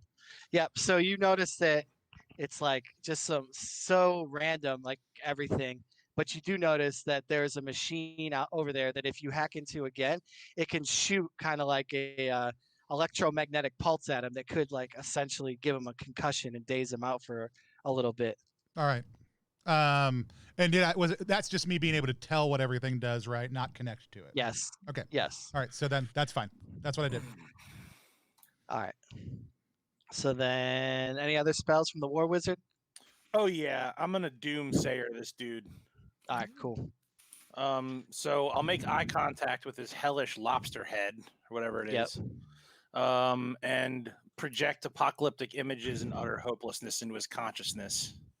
Like it. Rolling. You know what?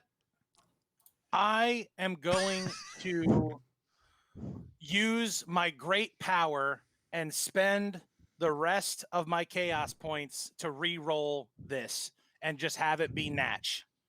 It's just So you know, like if you do that, you got to roll on the class ability chart. Ooh. You might take Yes. damage if you drop below 5.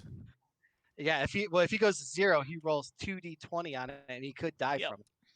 You could kill. Yeah. Yeah, I would just drop some down, but I don't know that I would go all the way up. Bad things Yeah. happen. I feel like going big or going home. Oh. Okay. So I have no more chaos points. They're gone. Yep. So since you spent them, you have to immediately roll 2d20 on the chart. Okay. And which chart is this? This will be the class ability points chart for the War Wizard himself. Is it the one in the War Wizard section? Yes, Yep. it is. All right. So cool. First one is, No, you roll them together and combine the number. oh, so 3 plus 11, 14. 14. Oh, wait, I'm reading the wrong one. So I was like, why does this make no sense? 14 is the mind is a terrible thing to waste. The spell is lost in the winds of chaos until the War Wizard finishes a long rest. So you can't cast that spell ever again. Until he rests. Yeah. Yeah, until you rest. But since you went all the way and did all that, I'll let you still cast it this one time. All right. I mean, It's Right. only fair. my original roll was a 9. Okay, yeah. So this guy takes a -5 to AC. Okay. Oh, yeah, he has the resolve save. Yep. So let's see. Resolve fails. So he gets the -5 to his AC. I'm thinking because his AC seems kind of high because Jack was trying to ping him and No, you're good. Yeah. Yeah. Makes sense. Harpy. That was- so that I was figured, absolutely give the him a move. little AC knock, and then maybe these fighting friends can take him out. All right. So then spells have been cast, melee to be had. Mm-hmm. So it's it's out of you two, whoever wants to go first. Yep, Harpy can go first. Okay. Sure. Definitely not trying to go for the killing blow for health. So that's a crit 20. Ooh. Yeah. Crit To 20 the on- max. Yeah, I don't have one for the Heather fully done. I do. I kind of do. It's not.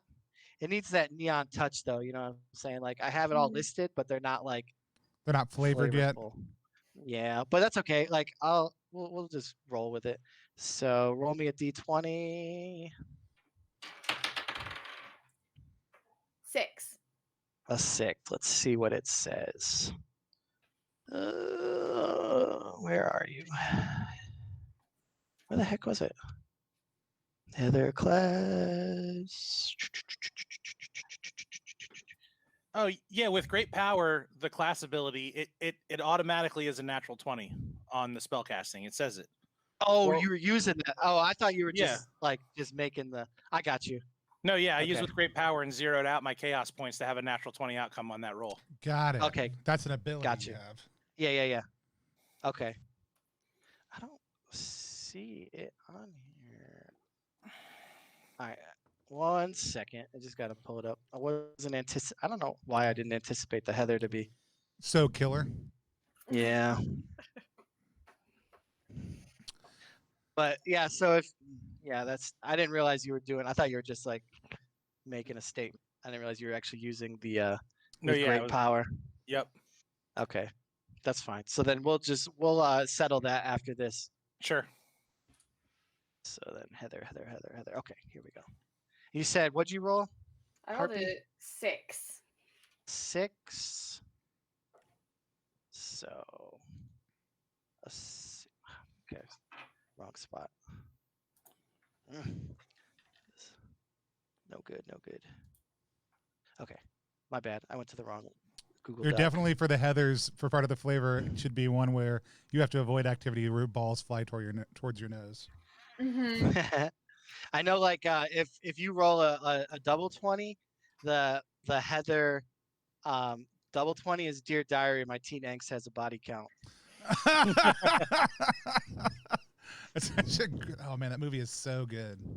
Musical's right. very good too. Yeah, actually, like low key, yeah. I do like musical. It wasn't written on there either, so I'm just gonna do the Deathbringer, unfortunately, because it wasn't. I don't know what happened to it. I think it's like lost in the sands of the Google. Is this the first time somebody's gotten to really take the Heather out for a run? Yeah. Yes. Yeah. It sucks. It sucks. It wasn't there, but That's part of the fun of No. actually getting to do plays tested material in the middle of something, though, is getting to kind of see how some of that stuff shapes. yeah. So I'm sorry. What'd you roll again? A 6, you said? 6, yes. Okay. So your flawless blow hits the foe, dealing normal damage. And then the target ineffectively tries to counterstrike, but you dodge it and then laugh at its attempt, and you make an additional attack. So roll your damage twice. Okay. So is that damage plus modifier twice, or just roll Yep. it out? Nope. Damage. Nope. Double damage. Damage plus modifier twice. 2 hits. 11. 11. Yep. Yes. So with your attack, with your knife, you pretty much like gut the lobster man, and then his like lobster insides spill out, and then his like nice neon highlighter yellow blood gets onto your hands, and then you have to roll on the minor mutation chart because he has the vile blood that got on you. Oh, Oh okay. dear. What do I have to roll for that? So just give me a 20, and then I will tell you what it is. Yes, this is sometimes when you get exposed to things in this game, you might get mutated, which could be helpful, could be harmful, could be a mix of the two, right? Yep, exactly. I got a 2. 2? Okay, that shouldn't be too bad. Just got to get to the chart. Okay, 2. So now you're half human and half dog. You have a keen sense of smell, so you're your own best friend. Cool. Okay. This is exactly Amakov's reaction in real time. Laughs as just like neat. That buttery, that lemony smell and that fresh lobster juice just makes you long for the aroma of butter. Look, there's the dog part has come out right behind you in the corner. Totally. So yeah, rock lobster down for the count. Down? Oh, he's dead. Dead. Okay. Alrighty. Down. Dead. Oh yeah, the double hit as he as the harpy came in for the stab and he tried to hit, she like matrix dodged it and then stabbed him again. Took him right down. Nice. Sweet. Well, I don't have to uplink to this horrible killing machine anymore.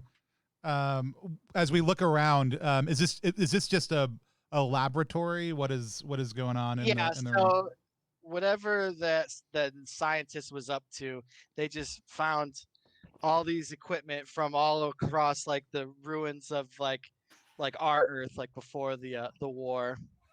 And then with some new like xenotechnology, and was able to figure a way out to slam. They call it gene slamming together to make human hybrid mutants. Sweet. / horrible. Is there anything of obvious value in this room besides all these big machinery? It's a good question. Let me see. Can I scoop up a little? Do I have anything that can contain? I want to collect some of the blood from the lobster. Yeah. Do you have anything on you that can? No, I was Let's kind of just see. hoping there'd be We're something in a laying around the science room. laboratory. You mean Yeah, I mean, empty, like- your empty chug, your glug chug. Yeah, I mean, there's like some beakers and stuff, but like Dude, test mix tube? mix Yeah, some to of that get it in rainbow there, powder you're with some of gonna that have rock to lobster. get dirty, get that vile blood on you. And you'll have to probably get mutated a little bit. I can't like cut him open at the jugular and let it leak into a container and collect it safely. You gonna try? I'd like to try. All right, give me a agility save throw, just to see if you get out of the way. Natural 20. Nat 20. Yeah. So So, that's wow. good. All right. Is Yep, it so you good? get. I mean, yeah, you don't get mutated. Great. There is like so each once you get a let me see what it is. Once you get a nat 20 on a save throw too, you get a little extra bonus. Sweet. But yeah, I don't think it's anything crazy for agility. So you get a +2 to your AC for the next let's see how many turns. For 2 more turns, you get an additional +2 to you're like springing on your feet from getting the blood not on you. You're very excited about it. Excellent.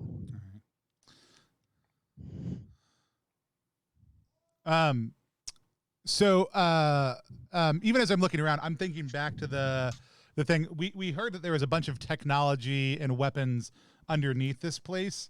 Do I think this is what they were talking about, or do I think that there is a way down? Well, come to find out that was a false information. So this is probably what they were thinking about. Okay, Mm. that's fine. If I think Yeah, this you is know- what they were thinking about, I'm totally satisfied. I just want to make sure. You love those rumor tables that half of them are false and half Right. of them are true. But yeah, I'm looking for cool tech that I can abscond with right now. That's my mode of operating. Yeah, that's why you came out here for that sweet tech. Yeah. Gotcha. So, all right. Well, it looks like we've cleared this place out. You got one more room. Except for that last room that we still need to do. Yeah, the last final room. Yeah, remember there was one south on that south that's right. wall. But is there anything that is portable in this room that I could pick up that is any of this ancient tech? No, it's old from the 1990s, so it's very So it's heavy. huge. All right. Yeah. Cool. I'm going to check the lab techs, the scientist's body. Yep. So give me that 6d6. 61. 6. What'd you get? I'm sorry. 61. 6-1 is you get one Sluggo brand neon apple snack fruit pie. Oh, Sluggo brand, my favorite. The Yummy. sluggiest of Sluggos. Does it do anything fun? Man, you're gonna make me read. I don't remember. The answer That's the should problem. always be yes, but I mean, I'm just saying. Well, I mean, of course it's gonna be something. Sluggo. Oh, it's not in this book. It's in a different book. This is What is out of curiosity? What qualifies as a long rest in this game? so you have to leave and like go find someplace safe. It's an overnight type thing. Yeah. Oh yeah. Okay. Yep. If it was an hour, I was like, we can chill for an hour. No, I mean you can take a short rest and Eat some regain one. pie. Yeah. I mean, Sluggo- we probably should take a short rest either way. Like, I mean, that's probably an ideal thing. Yeah, I'll probably eat a vitality stick. if Yeah, you- so these Okay. snack pies come in a wide variety of flavors, but the most popular by far is the neon apple. When eaten, the player gains an additional 2 hit points. All right. I guess it's not that cool. That's super cool. I am full right now. Does anybody else need this 2 hit point Happy to take it pie? if no one else is hungry. If there's anything that can get me some more chaos energy, that would be cool. But other than that, I'm good. May I eat the pie? Yeah. I will eat the pie. And then I will eat 1 vitality stick. Oh, yeah, good enough. One of my Do I favorite have to things with roll for addiction. Yeah, one of my favorite things about almost all the foods is that there's an addictive quality to most of them if they do something Yeah. like spectacularly good for you. Is it a D20 and then on the 1 I'm addicted? Or No, it's out of 100, 100? but that's Alright. cumulative. So the next time you do it, you're gonna add another. Another 5 to it. Yeah. Yeah. Yeah, 32. Good for All now. right. Yeah, you're safe. You're not All right. addicted Yet. yet. On the long enough timeline, everybody becomes addicted. Yeah, for sure. I'm addicted to these things that heal me. It's horrible. Yeah, but when you're addicted, you can only be healed by vitality sticks. Oh wow. Okay, crazy. Yeah. All right. Does it keep accumulating even after a long rest? Yes. It's a life Oh. of cumulative upkeeps. So once you eat 20, like that's it. Well, yeah, but I mean, at that point, you're Right. you're either dead or you'll be fine with it. All right, so we're gonna make our way to the last room. And I'll let Jack know in advance to not just knock down the door this time. All right. All right. What kind of door are we looking at? So this kind of door is another whooshy door. The I can't think of the word. Not like a keypad one, like the motion sensor. Okay, this is an automatic whooshy door. Okay, so Automatic whooshy door. So we're gonna have Jack, same as last time. We're gonna have Jack get to one of the sides, Harpy and Amakloff get back so they can shoot in. I'll be back also too, and I'm gonna take Skippy forward to set off the motion detector. All right. All right. All right. Sounds good. Everyone set? Set up. All right. Already. Take Skippy up real fast, right to that like 1 foot out spot. Oh, to I set off take out motion the sensors. as we approach the door, I'm going to take out the laser pistol and make sure it's ready to rock. Ooh. Yep, got you. And Because I'm all done casting spells for the day. so That is true. take Skippy up to the edge of the door to set off the motion sensor. Yep. So you open the motion sensor door, and then you see a bunch of robed men with torches in a circle with one guy standing in the middle of the room. Dang it. And then there's a symbol on the wall to the south, and it's glowing with a purplish light. Ooh. Get the do grenade. my does my Grenade does time, my yeah. does my latent war wizard knowledge of just out of sheer merit of being a war wizard, do I have any education about what we're looking at? Yes. So you hear him chanting, "Ooh yeah, ooh yeah, ooh yeah," and then you hear a resounding, "Oh yeah!" And then the wall busts open, and there's a giant Kool-Aid man standing there, and the No, there's rubble. not. There Are you is. serious? Yeah. The cult. Okay. The cult is literally a Kool-Aid cult. Yeah, when I run the game at the house, I have a little Kool-Aid man. Ah! Wow. Okay. That's cute. So yeah, you smelled the purplish smell. You know they were Kool-Aid cultists, and then some of the debris kills some of them from when the Kool-Aid man busts through. So you got a Kool-Aid man, 3 cultists, and then 1 cult leader to deal with, and then roll the initiative because they know you're there. Because when you open the door, all that light came in from the decon. Yep. Okay. It's me, right? Yes. Yeah. 5. I got a 4, so you guys are good to go. So if you're looking at the room, the south is the Kool-Aid man, and then since like he eviscerated with rock and debris, like the half circle on that side of him. To the north, you have 3 guys, 10 feet away from the door, and then the cultist is halfway between you and the Kool-Aid man. Can you talk to me about the effects of the thermonuclear grenade? Excellent time to ask that Ooh. question.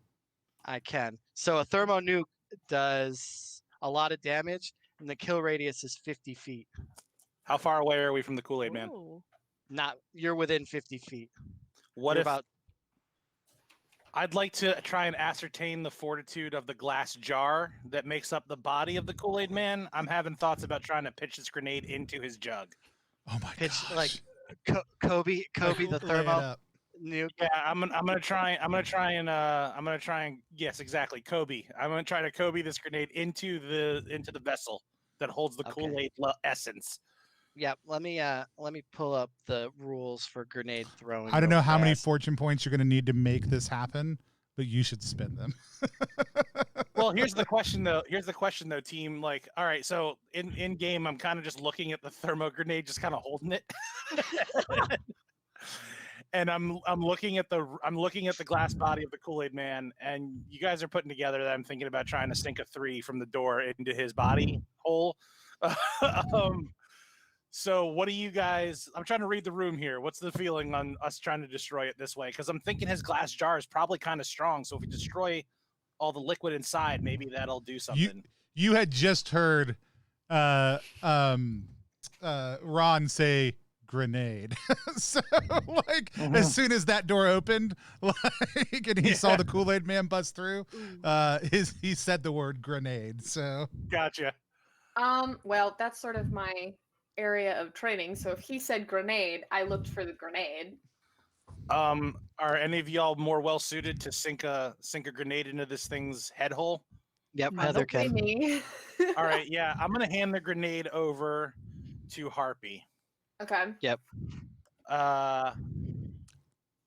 And I'll just be like, look, if you think it's a good time, we can try to get back. Maybe we can find some cover or something. You can try and pitch this thing in there. So I was actually wrong. I'm sorry. It's 2d20 on the thermo, and it's 100-foot kill radius. and we're in that 100-foot. Oh yeah, we're I mean, definitely. it's a thermonuclear. We can't throw that thing. It's gonna kill everybody in here. All right, never mind. You can Dang still it. have it though. You can still have it. That's my gift from me to you. Thank you. I Fine. appreciate it. Can't we give it? Well- Can we give it to Skippy? But then how are we gonna get out? Run. Run. Try to run away. I mean, we hit the decontam. We hit the other direction. We tried to get 100 feet away. I mean, I just said grenade. Also, the reality is, if I said grenade, I didn't specify which. If you have other grenades, because I feel like that may have been a conversation, Yeah, you I could think easily Harpy's use got a grenade, other right? grenades. I Don't you have have one. one? I have one on me as part of my contingency plan. Literally, that's what it's called, contingency plan. That's great. So, I mean, whatever happens, yeah. I mean, like whether it's the thermonuclear or the normal one, I'm down. We probably reached the end of what a surprise round will give us as far as chit chat goes, though. So Yeah. Yeah. Okay. Yeah. So you could make your surprise free action, and then we're gonna get into the combo Yeah. or not combo, the combat. I'm all about a grenade being thrown. If it's not the one that kills all of us, that's fine. Yeah. So I can throw mine, like we're in that kind of a round. I Oh, mean, yeah. So I'll let you do it as a bonus or a free action, but the pineapple grenade is a 50-foot kill radius. It does 1d10 damage. Okay.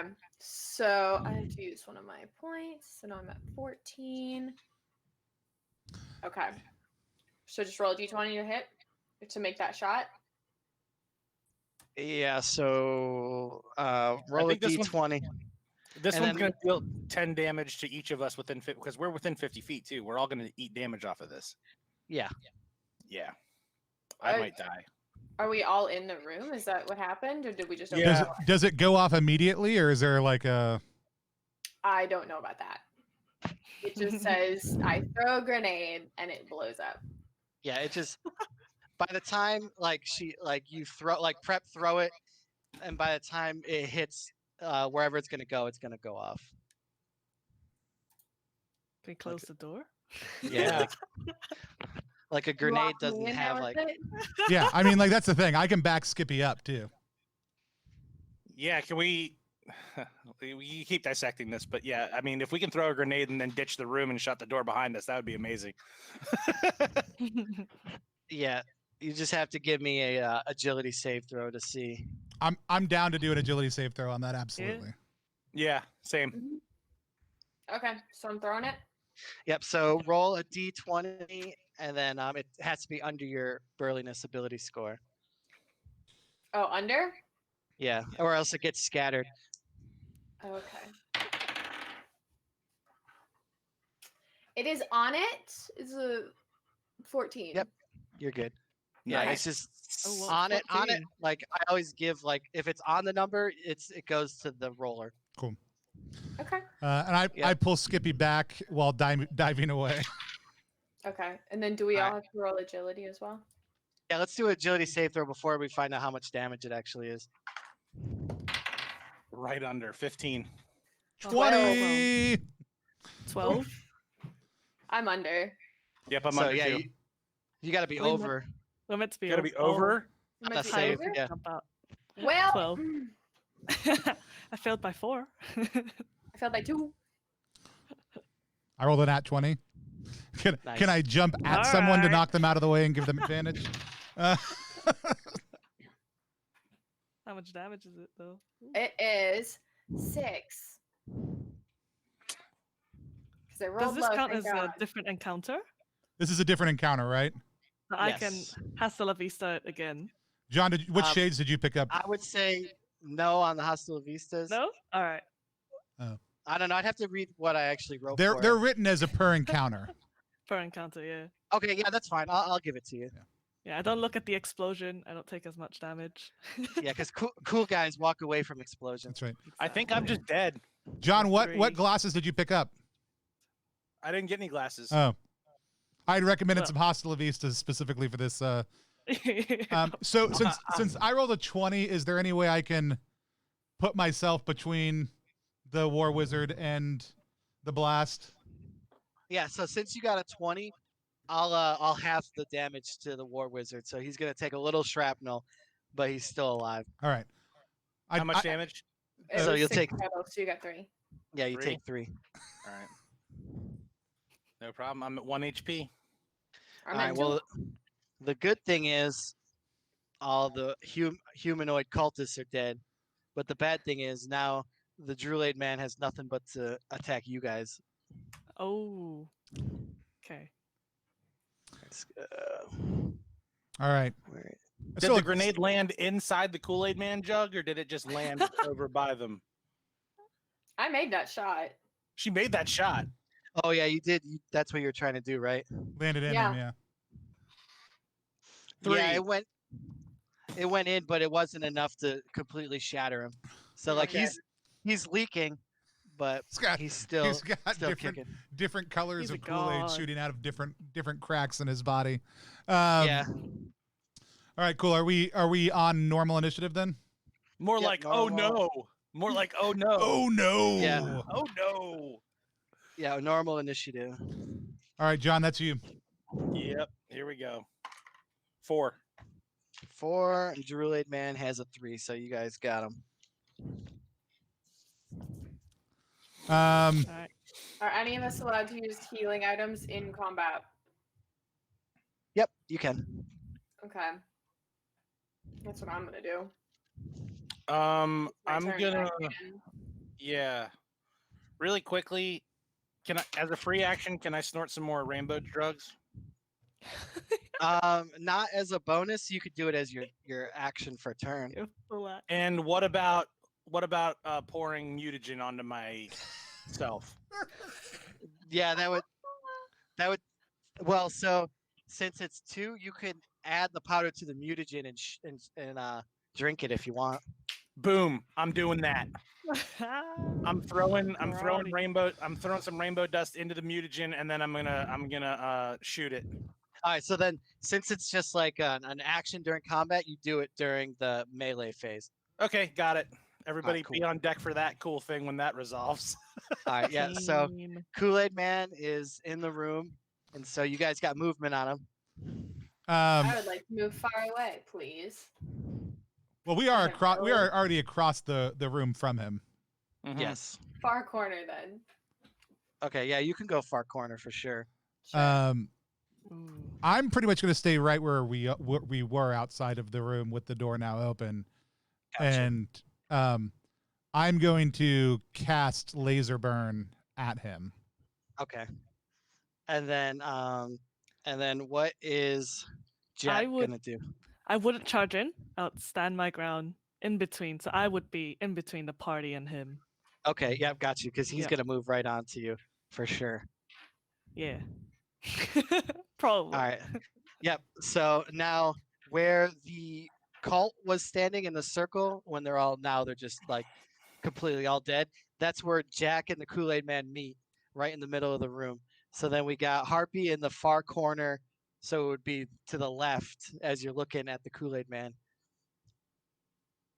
To the left, and then you guys are like right to the south. Yep, Okay. got it. Perfect. All right, so then we go to spell casting. Wouldn't it be missile first? Oh, yeah, my bad, missile. But since you're in, I mean, essentially, I imagine she could make the shot. Yeah, she could no, try, but she no, might be no. able to dome you. How big is it? Yeah. 'cause Oh, then yeah, I he, mean like, that is true. He does have a little bit of size. Aim at the Advantage. backside of the Drool-Aid Man. See Yeah, if you can yeah, hit him. you're- See if you can hit him with where one of the cracks already are, so we can try to open him up a little more. Is that something I can specify? Yeah, you can.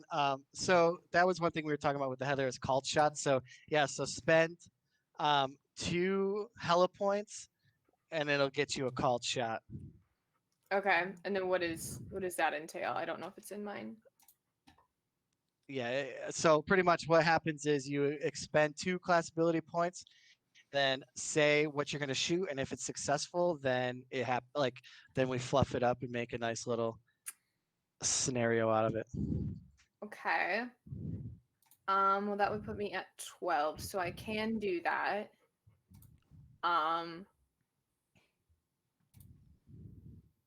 Is there a risk of me hitting Jack at this point, or is he just that much bigger? Well, I mean, if you roll a nat 1, then yeah, there's a chance. Other than that, you're pretty solid spending the 2 point. Okay, then yeah, we'll do that. I am aiming for whatever the most visible crack I can see is. Gotcha. And just a regular attack roll. And this is with my gun, so plus 3. Eep. That's a nat 20. Boom! Nice. Shapunk. Let's hope he doesn't explode. Okay. Yeah. Okay. All right. If the grenade So- landed inside of his reservoir body, didn't like the Kool-Aid liquid like splash all over the place? Not all of it. There's still It's- some Well, not in all there. of it. It's a Is that visual like a- indicator of where the Yes, the exactly. Drool-Aid Tell Man's me that's health his life is. meter, Yeah, please. so halfway, there's half of his Kool-Aid inside still in there. The Okay. Drool-Aid runs eternal. He is the source in the beginning.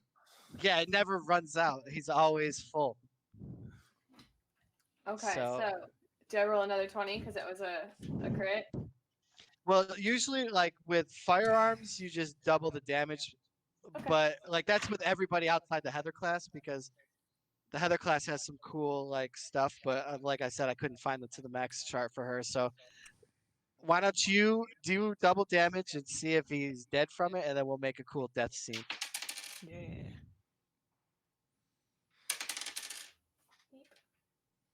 So 7,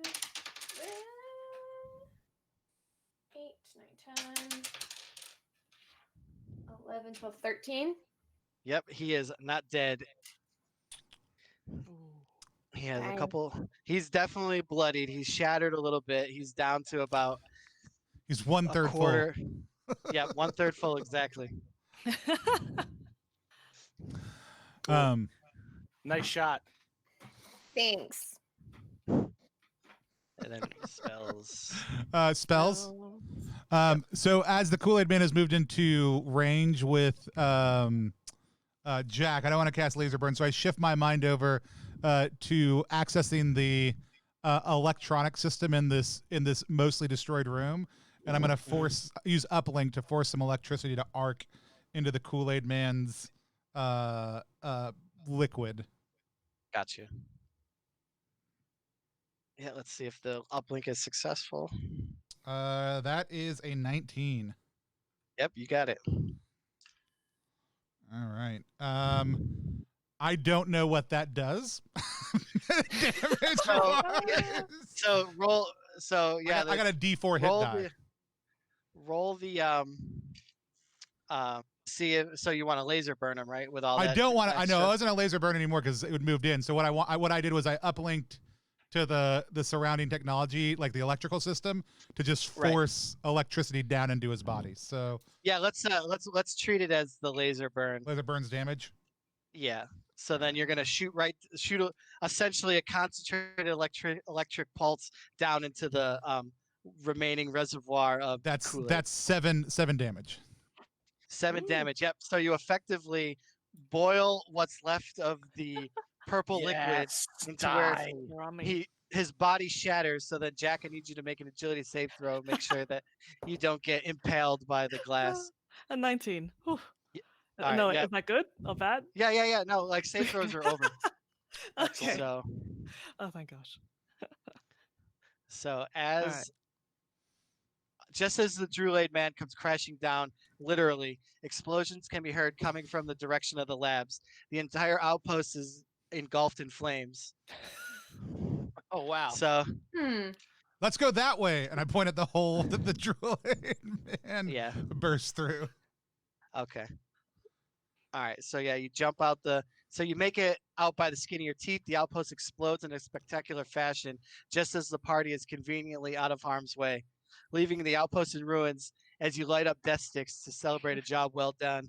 As the party's high-fiving and getting down with their bad selves, the mega chopper lands in front of them about 20 feet.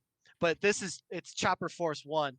So the president's assault vehicle, and then Slade steps out decked in his full regalia with a smirk on his face and says, "Well, you sons of bitches did it. Now the president would like to have a word with you guys." And then that is the end. Yay! Cool. Yeah, everyone survived. Just out of curiosity, not only did I hit the recon beacon after the Kool-Aid man exploded to call the helicopter, I also would like to know the outcome of me dosing mutagen with drug misting. Yeah, I was hoping you would bring that up. I was gonna roll it. I feel like, as the rest of us are hitting death sticks, the guy who's about to die is instead, he's like, that'll kill me. I'm going to do this instead. Yeah. Yeah, All right, exactly. so let's do the mutated portion first.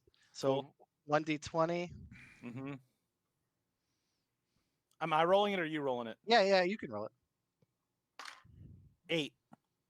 8. Give me another one, because that one nothing happens. 5. My roll. A 5? Yeah. No, you're good. So then you need to roll a number 4 from there. I need A to roll D4? a D4. Yep, another D4. 3. 3. So you are mutated into an adolescent mutated amphibian with attitude. And you happen to have Yes. You could not have picked a better. Yes! That is. yeah, you did so you mutated into a frog. Oh, I don't know if you can see. Dude, I'm a huge Ninja Turtles dork, dude. That's awesome. Look If you over. rolled a 1, you would have got a turtle. Yeah, look over John's shoulder right now. Yeah. In his room, Yeah, like painting Ninja Turtles behind me. Yeah. That's great. Okay, what happens with the drugs? So now I'm a right. frogman. You're a Frog. Battletoad. Yes. Yeah. Hey, we call them combat amphibians in the game because we're not getting sued. True. Okay. So roll a 20 for the drug effect. Ooh, crit fail. Oh 1? yeah. it's a 1. So it's an overdose. So now you need to save versus death. So you could just have died living your best life as a frog. That's great. So wait, am I dead? No, you Yeah, gotta roll. you gotta make a death save. Roll my death save. Here we go.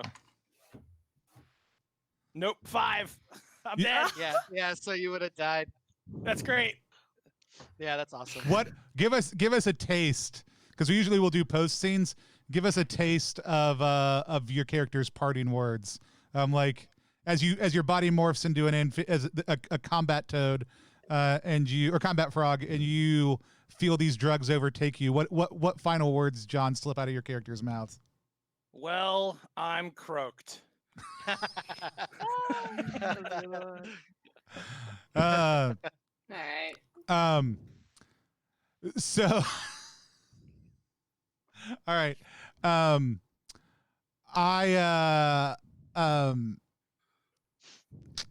was so much fun. Thanks you guys so much. That was such a great ending. I want to take just a second and let everybody kind of talk about who they are real quick. We're going to look real quick at the Kickstarter page for this campaign because it is live. So, Natalie, tell us a little bit again about who you are. Tell people how they can find you on the internet also. Okay. I am a performer primarily on stage, but I'm also a voice actor. So you might actually hear me in one of your Funimation anime coming up here. I do audiobooks as well.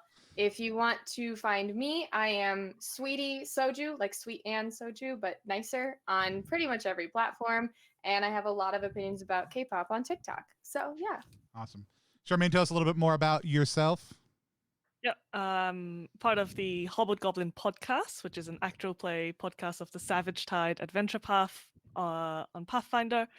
You can find us on any of the podcast streaming sites, but I'm mainly up there. I'm playing a monk tiefling. Yeah. Awesome. And then, John, how can people find you?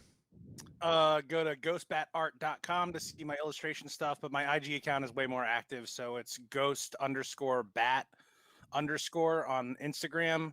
I'm pretty active on Facebook too. If people want to reach out to me for commissions or look at any more of my work for Token Terrors, my board game, or the other games I'm working on, find me on Facebook. I'm pretty public and vocal on there. Yeah. And if you haven't tried Token Terrors, it is one of the best skirmish games I've ever played. I have a blast playing it with John all the time. So definitely check it out. There's going to be great things coming out of Terrible Games. He has like every time John's like, I'm thinking about what game I'm going to kickstart, he then comes up with 2 more game ideas and has to refigure out everything, and they're all beautiful and phenomenal. Thanks, if you man. like his art style, if you like his design, I'd really encourage you to check it out. So let's look real quick, Brian, at Neon Lords of the Wasteland before we do everybody else's post-credit scenes and find out what happens to their character in the future. So we'll come back to Natalie and Charmaine for that in just a second. But let's look at Neon Lords of the Toxic Wasteland. I have not backed this yet. I am planning on it, but I did want to do it live on the stream. So you guys funded in 3 days. You're cruising along. You're hitting stretch goals. Tell us a little bit about kind of what inspired you for this game, and then I'll talk a little bit about what level I'm going to back at and why. So we had a long running 5th edition game going, and then like I'm just not a huge like high fantasy fan. So like I just kind of took what I liked and then just made a game out of it because I was just like I just want to do what I like, and then it just came to this, and then I was like, you know what, like there might be some other weirdos out there that might like 80s 90s mutants and ridiculousness. So I wrote it up and put it on Kickstarter to see if anybody would enjoy it. Awesome. I've been super excited about this. Actually, we did a stream yesterday with one of the guys who's doing one of your covers because you have like 3 different options. The Neon Lords of the Toxic Wasteland by Diogo Nogueira is absolutely gorgeous. Diogo has a Kickstarter up right now also, but he has such phenomenal artwork also too. I'd love to commission him for a game in the future. So you got a couple different levels: Scum of the Wasteland, Neon Apprentice, which is your PDF, Wasteland Hero, which is hardcover rules, and Wasteland Overlord, and then Wasteland, Gnarly God of the Wasteland, and Wasteland Merchant. That's for retailers. So if you're a retailer, you want to check out this game, feel free to. I'm going to go for one of the higher levels. So Gnarly Gods gets you the Diogo cover and the regular cover by Mustafa, which isn't like we're still working on that one, but he's been sending updates out on that one. And then 45 gets you just the Diogo cover, and then 35 is the traditional Mustafa. I'm gonna do the Diogo cover for right now. We may come back and do more. I love this whole thing. We're gonna get a copy to give away in the future also too on a stream. So we're gonna come back and finish this in just a second so that not everybody sees all my credit card information. But that's the level we're going to back at. I would encourage people to go check out this game. It is obviously still being play tested, still being developed, but the rules are fun. They were easy for us to pick up and play. There's a lot. If you're somebody who's into a lot of crunch, there's plenty of crunch in this game. But if you're somebody who just likes to create a character and then do a ton of narrative play, that one of the things I love about OSR systems, they're more about player creativity and smarts than they are about just what your character can do, which makes them, I think, way more rewarding to play. Natalie, Charmaine, John, do any of you guys have any thoughts about the game that you want to toss out? I was just interested in seeing the class I was playing, keep going, because I think there was a lot of room in that, and not a lot of DPS or distance ranger type classes tend to do very well. especially in Yeah. D&D. Y- So, Yeah, she got definitely like close quartered a lot Yeah. more than mhm. normal. Yeah. Yeah. Yeah. Well, I mean, You mean you got some good shots in. yeah, a Yeah, ranger just a class that couple. isn't broken and actually works. That's There the we go. interesting. Yeah. What an interesting design choice. Yeah. But hey, So, it's an advertising point. yeah. Charmaine, what about you? Any thoughts? Yeah, I really like all the items that we got to use, and I'm keen to Mhm. see that expanded a lot more, especially because a lot of the starting items we could get them really easily. Like most games, like healing potions cost a lot. Like I get that you might probably instantly get addicted to the vitality sticks, but it was really easy buy for like things like this. So Yeah. pretty sick. Yeah. Which you also might Cool, die cool. from one hit and not even get a chance to eat one. That's the other thing. Yeah, Like exactly. it's that awesome Yeah, balance. you Yeah. know. So yeah, love it. John, any thoughts from you? Yeah, man. I mean, the world seems really fleshed out. Again, like kind of echoing the stuff about the items, like all of them tie into a complete sort of world. I love that you are incentivizing players to be scummy rat bucket, sleazeball people. You know, a lot of times with these RPGs, the defunct sort of, you know, you can always write that you have bad alignment, but unless everybody in your party is okay with evil alignment or chaotic alignment, then it's not cool. In this game, you have a completely separate stat that sidelines what people's feelings are about what your intentions might be, because it's just sleaze is just part of the world. I thought that was great. I had a lot of fun playing a character where I was like, yeah, snort drugs next to a dead body. What? No Yeah. problem. That's exactly. in character. Yeah. So yeah, I thought it was really fun, man. Cool stuff. It's really up my wheelhouse. And also, you know, if you need any more artists, man, this stuff is like right up my alley. Yeah, I was about to say like I'm definitely gonna be sending you a PM Yeah. about some Yeah. stuff. We got to for figure out sure. what the Sure, John man. I'd love DeCampo to. stretch goal is for this, which just should be $1 more. No, yeah, no, I 100%. John was one of the first people I reached out to. I super love getting to play with Natalie and Charmaine for the first time ever. And Brian, thank you so much for creating this game, for playing with us. Oh, no Brian, problem. I was telling him Thanks before for- we got on the stream, it was great because lots of times I'm like, hey, could we play your game in the middle of your Kickstarter or before your Kickstarter? And people are like, oh, I'm really busy. I'm like, that's fine. Like, I get that. But Brian actually reached out and was like, hey, like, if you're happy to help get the word out, we'd love to. Here at Plus One, we just want to help indie tabletop creators be able to get their games out into the world. You have a special focus on storytelling and RPG stuff. So I was super thrilled to play this game with you today. We'll let everybody sign up in just 1 second. But Natalie, where do you see Harpy at in the near future? After this adventure, what do you see Harpy doing in the near future?